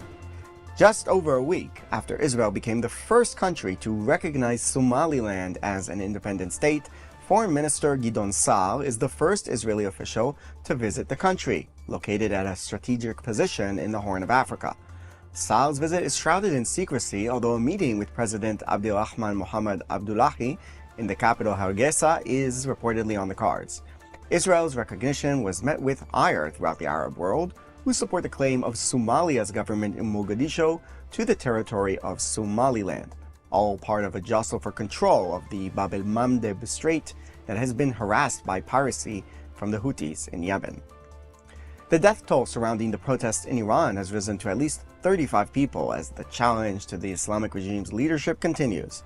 Demonstrations have reached over 250 locations in 27 of Iran's 31 provinces, and over 1,200 protesters have been detained so far. Meanwhile, in the Knesset, Prime Minister Benjamin Netanyahu expressed support for the Iranian people, saying the Israeli public identifies with the struggle of Iranians and with their aspirations for freedom and justice, claiming that Iran may be approaching a decisive moment in which Iranians take their future into their own hands. The Islamic Republic of Iran is accusing the US and Israel of inciting the Iranian public against the government, including Foreign Ministry spokesperson Ismail Bagay. Listen to this. اقداماتی یا اظهاراتی که امثال نخست وزیر رژیم صهیونیستی یا برخی از مقام‌های رادیکال آمریکایی، مقام‌های تندرو آمریکایی در رابطه با مباحث داخلی ایران مطرح می‌کنند در قاموس بین‌الملل چیزی نیست جز ترغیب به خشونت، ترغیب به تروریسم، ترغیب به آدمکشی. Israel has reportedly tipped off Syrian President Ahmed al-Shara about an Iranian plot to assassinate him. According to a senior Syrian official, Israel informed Syria about the covert Iranian operation as Jerusalem and Damascus quietly hold US-mediated security talks in Paris. The message was clear. Iran, working together with additional hostile elements, is actively seeking to assassinate the Syrian president. The warning was based on intelligence indicating real and immediate threats to al-Shara's life, which include a second attempt by ISIS in Syria. Amid al-Shara's push to ally with the US in order to fight the terror group inside his country. Meanwhile, senior Israeli officials stress that the IDF must maintain a continuous presence on Syrian territory as a primary shield for Israeli communities along the Golan and northern border. The defense establishment claims the lessons of October 7th require this precaution. Israel is escalating its response to what it says are continued and systematic violations of the ceasefire by Hezbollah and Hamas in Lebanon. The IDF confirmed carrying out targeted strikes after issuing rare and unusually explicit evacuation warnings to civilian residents in several villages in southern Lebanon, who were instructed to immediately evacuate buildings identified as being used for terror activity and to move at least 300 meters away for their own safety. The targeted sites are military infrastructure used by Hamas and Hezbollah, including command locations, storage facilities, and operational positions, all of which are prohibited under the ceasefire understandings. The military stresses that the evacuation warnings were issued in advance in order to minimize harm to civilians, stressing the difference between Israel's operations and the way terror groups deliberately embed themselves within civilian areas. And finishing on a positive note, the Bank of Israel has cut the interest rate to 4%, citing falling inflation, a stronger shekel, and continued economic growth. Since the last rate decision, the shekel has strengthened more than 3% against the dollar. Israel's risk premium has returned close to pre-war levels, and local stock markets have outperformed global peers. The bank says economic activity continues to expand with strong consumer spending, high levels of capital raising in high-tech, and elevated construction activity. And that's all for this edition of ILTV on the Hour. You can scan the QR code on your screen to download our ILTV app and stay updated throughout the day. Thanks for watching.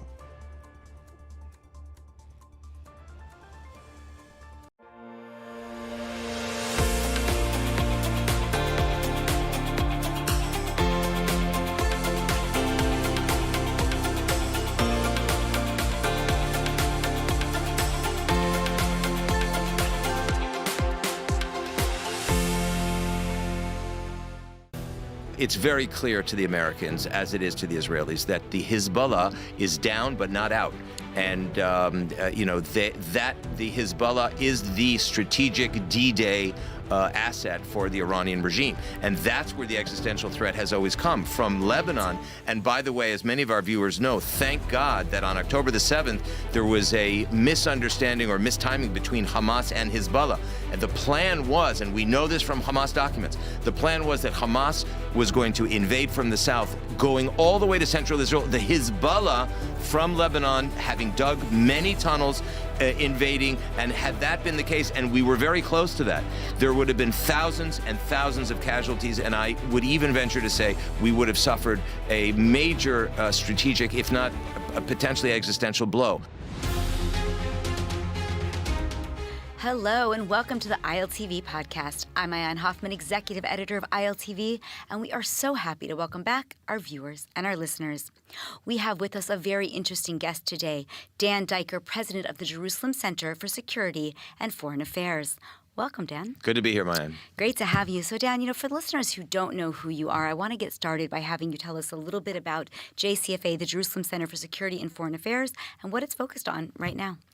Well, Mayan, the Jerusalem Center for Security and Foreign Affairs is a bridge, essentially, between the Arab-Muslim majority Middle East, Israel, and the West. And the key here is political culture. Many in the West misunderstand the dramatic political culture of the Middle East, the ideologies, the extremism, the radicalism, as well as the possibilities for normalization, for alliances. So Jerusalem Center for Security and Foreign Affairs exposes enemies, engages allies, and educates our friends and colleagues in the West as to how the Middle East sees itself. Now, obviously, you're spending your days then thinking about the toughest questions that are going to impact the state of Israel and the region. As we get ready to go into 2026, tell me, Dan, what is keeping you up at night? The children. But besides that, there are three very, very problematic elements to threat elements that Israel faces. One is the possibility of another October 7th. And it is not impossible to imagine a scenario where the thousands and thousands of weapons in Judea and Samaria, otherwise known as the former West Bank of Jordan, in the Palestinian Authority-controlled areas, and even those that Israel has a direct access to in Area C, but those weapons and the incitement and indoctrination by the Palestinian Authority itself, which began before October the 7th, but really was ratcheted up after October 7th, and it is reflected in the polling that could possibly result, God forbid, in another October 7th. The second one is a major Iranian ballistic attack, and this is exactly why President Trump and Prime Minister Netanyahu met at President Trump's residence in Florida to discuss how to eliminate it. It is a real threat. 40 to 50% of the inventory of missiles were not destroyed in the June 2025 joint attack by the United States and Israel. And number three is this would be a joint combined air, ground, and sea attack by many of Israel's adversaries. It could even be not only the Iranian regime and its proxies, Hezbollah and Hamas, all of which are still alive and kicking, but also Turkey. Turkey has become a very problematic actor, even though it's the second most powerful force in NATO. And as long as it maintains, we believe, this is sort of the better news, as long as Turkey maintains its membership in NATO, that itself would become a deterrent to its attacking Israel. But these scenarios are all possible. And after October 7th, Israel takes nothing for granted and has really sort of shed all of its preconceptions and are preparing for worst-case scenarios on all fronts. Well, I'm not sure I want to go into 2026 with the way you're making it sound. This week, we had a meeting between Netanyahu and President Trump in Mar-a-Lago in Florida. And one of the things that Trump said is that he would continue to back Israel in the potential to attack Iran, as you mentioned, if Iran continues to build up its weapons program. Tell me, does that mean in your mind that we are already preparing for that attack? Is that attack actually coming? Well, Mayan, Israel's been preparing for years for various eventualities with the Iranian regime. This is a messianic regime that is sworn to the destruction of Israel since it was established as the Islamic Republic of Iran in 1979. Not only, by the way, Israel, but they're sworn also to the subversion of the United States. Remember, they began their illustrious history by kidnapping scores of Americans and keeping them for 444 days. But clearly, President Trump has been was very publicly supportive of Israel on its concern over the ballistic missile threat. And this is really surprising, Mayan, because the assessments in Israel among military planners and security officials and other and diplomats were that that the president would be much more sympathetic to an intelligence dossier about the regeneration of the nuclear program. And here the president came out and said, in his own words, that he sees that they're rebuilding their ballistic missile program, which Israel brought the determined and absolute intelligence on, that quote unquote we would have to knock them down. Those were President Trump's words, and I think that was music to the ears of Prime Minister Netanyahu. Well, and I would think so. And for any Israeli who was living through that 12-day war here at the time in June when that took place, I think we understood the power of those ballistic missiles and the impact that they have. I mean, thinking about the number of people, more than 30 people dead, most of them civilians, during just 12 days. Now, if we would carry out an attack against Iran, are we talking about Israel carrying out the attack? Do you believe that the United States would partner again like it did in the previous escalation?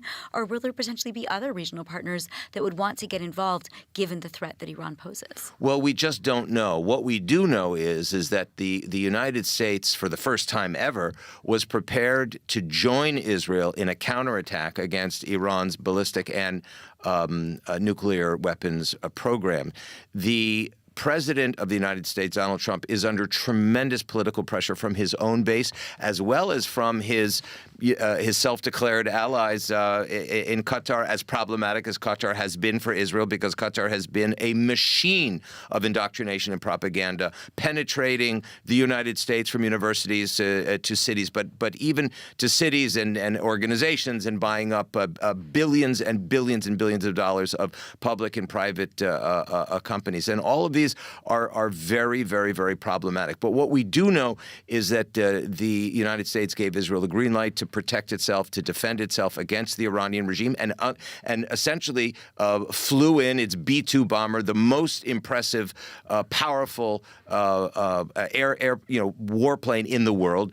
And according to what we'll know in the coming days and weeks, to what extent the cooperation is a shared attack again, a joint attack, or whether it's more of a green light. Let's remember that Israel did most of the heavy lifting on its first attack against Iran by clearing the airspace and by taking out some of the nuclear weapons scientists and others in the regime. So we have to wait and see. But the good news is that President Trump publicly expressed not only sympathy and understanding, but readiness to really put the Iranian regime on notice that all bets are off if it continues its ballistic development program. But now Iran can continue that program and actually attack Israel first. That's also an option that could be on the table. And Iran certainly responded to Trump's threat by saying that not only would it not be stopped in developing its program, but it would also be willing to attack should Israelis be on alert. And is that maybe part of the reason why we've increased so much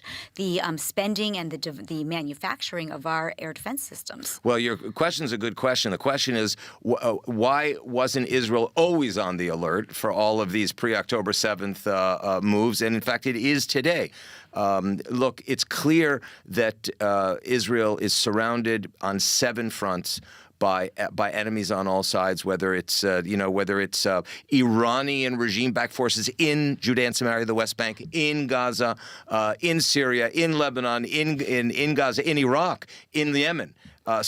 Surrounding Israel completely. The only country in the world that is completely surrounded, except for the sea, on the western side with enemies. So Israel is prepared.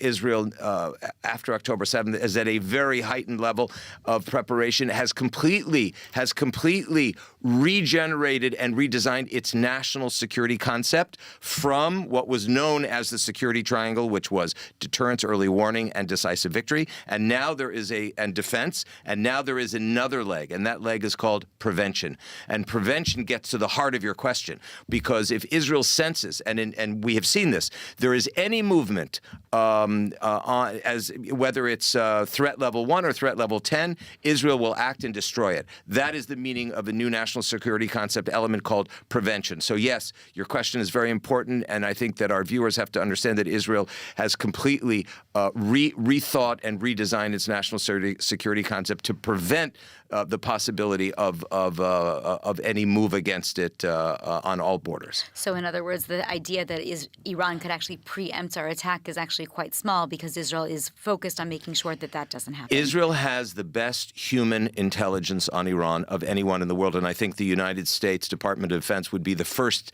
ally and the first office to admit that Israel has phenomenal human intelligence. There is no country in the world that within 5 minutes of a counterattack could take out many nuclear weapon scientists and leaders of the regime even before the counterattack began. So I think that the Iranian regime is well aware of Israel's capabilities, and again in the Middle East, as you know well as an expert in the Middle East, talk is one thing, action is another, and there's a lot of chest beating that goes on in this region, and Israel has been known for less chest beating and a lot more direct action.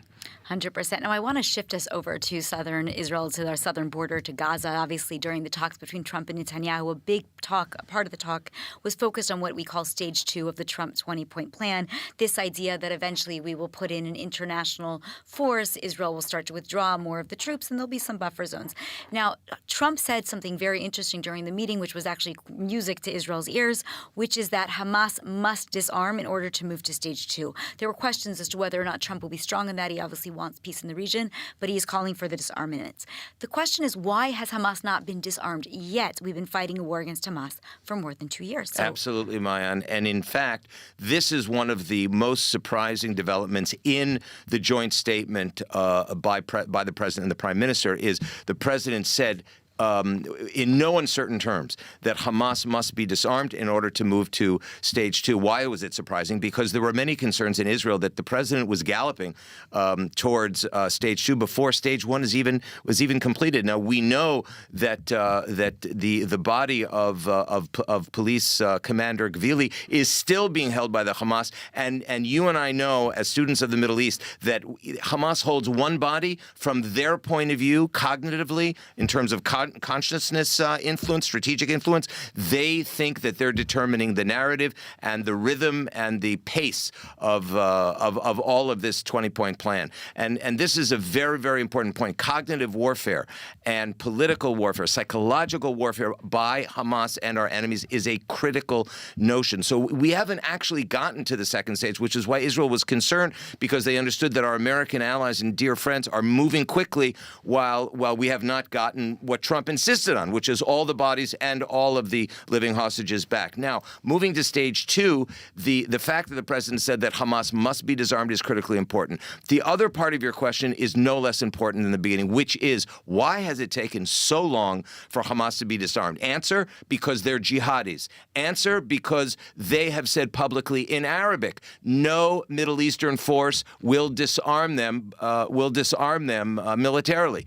And that is a direct pulling the wool over President Trump's eyes. It's trying to bamboozle the West and stay in power. The Hamas is squarely in power. They've changed their uniforms. They changed their locations. They still control the neighborhoods. They still control the humanitarian aid. We know this from NGO Monitor's most recent report on Hamas based on translated Arabic documents from intelligence sources. So there is a lot of work to do before getting to the reconstruction. Now, final point here. It may be that Israel would have to compromise on the 20-point plan by President Trump to reconstruct Gaza in buying for time, even allowing the beginnings, and we're seeing this on television now. There are tractors and heavy machinery beginning to remove the not only the infrastructure, the destruction. That it's going to take years. It's going to take years. So there's going to be no reconstruction in the coming period, and this is a price that Netanyahu may have to pay in compromising with the president's desire to get to stage 2, while at the same time taking care of the major threat, which is the the Islamic Republic of Iran, and also from Israel's point of view, Turkey. Turkey has been a very big a problem. Turkey is a subverter of stability. They're not an enhancer of stability. We know that they want to be in Gaza with armed men in Gaza. They will destabilize Gaza. They will not stabilize Gaza, Muslim Brotherhood country. At the same time, we know what's happening in Syria. They control northwest Syria.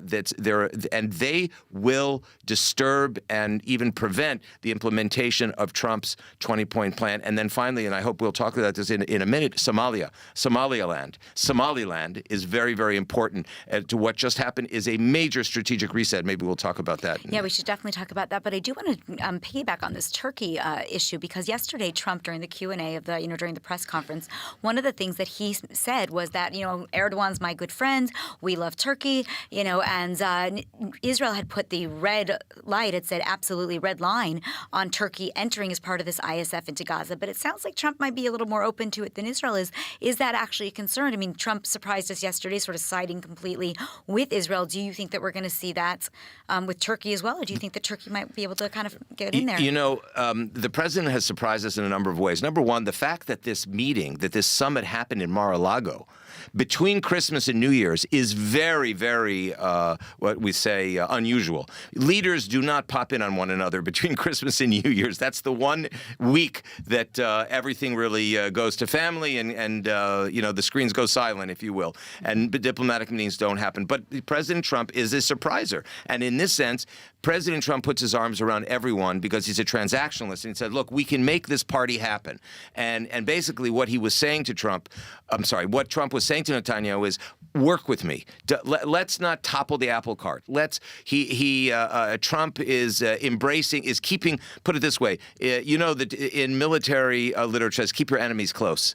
And in fact, there are well-founded reports that Trump is not crazy about Erdogan for many, many reasons. At the same time, he brought Erdogan to the table as well as other Muslim and Arab countries in order to release the 20 living hostages.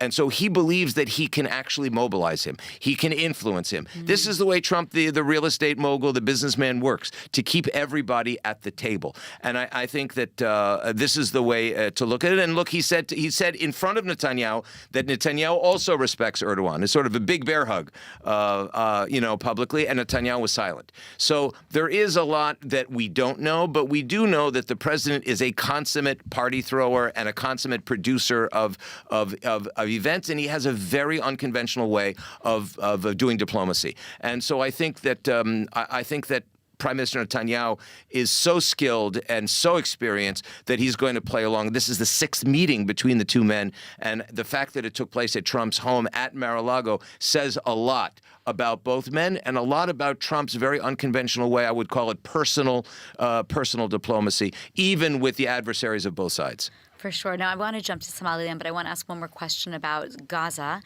before we do that, which is with regards to the International Stabilization Force. So if we do move forward to stage 2, as you said, we get, God willing, Ron Gvili back. That obviously is a prerequisite. And we move into not completely disarming Hamas, but still moving forward with reconstruction in this ISF.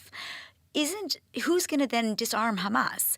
If we move to stage 2 without disarming them, how does it ever happen? Does that mean that Hamas remains in power, even though Trump said that wouldn't be the case? That Trump said that wouldn't be the case, and Israel said in Hebrew there's an expression "Yareg uvale yavor," which means really over my dead body, right? And the answer is Israel is the answer. The only force that has ever proven its ability, its capability, and its intention to disarm the Hamas is the Israel Defense Force, are the Israel Defense Forces. And in fact, the president knows this very well. And the president, I think, was somewhat surprised at the fact that no Arab force and only Turkey as a Muslim force was prepared to put armed men on the ground. But again, we don't want to make the arsonist the firefighter in the case of Turkey.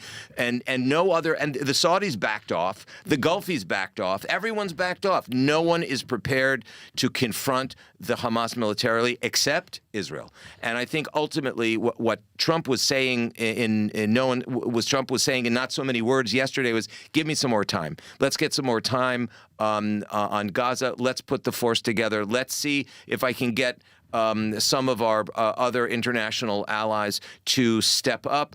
I'm very suspect. I think we all should be suspect that anyone else except Israel will do the job. That's why Israel today controls about 56 to 58% of Gaza, and why special forces will be able to further degrade and ultimately dismantle the Hamas command. It's very little question that's going to be the best option for Trump. He just wants more time.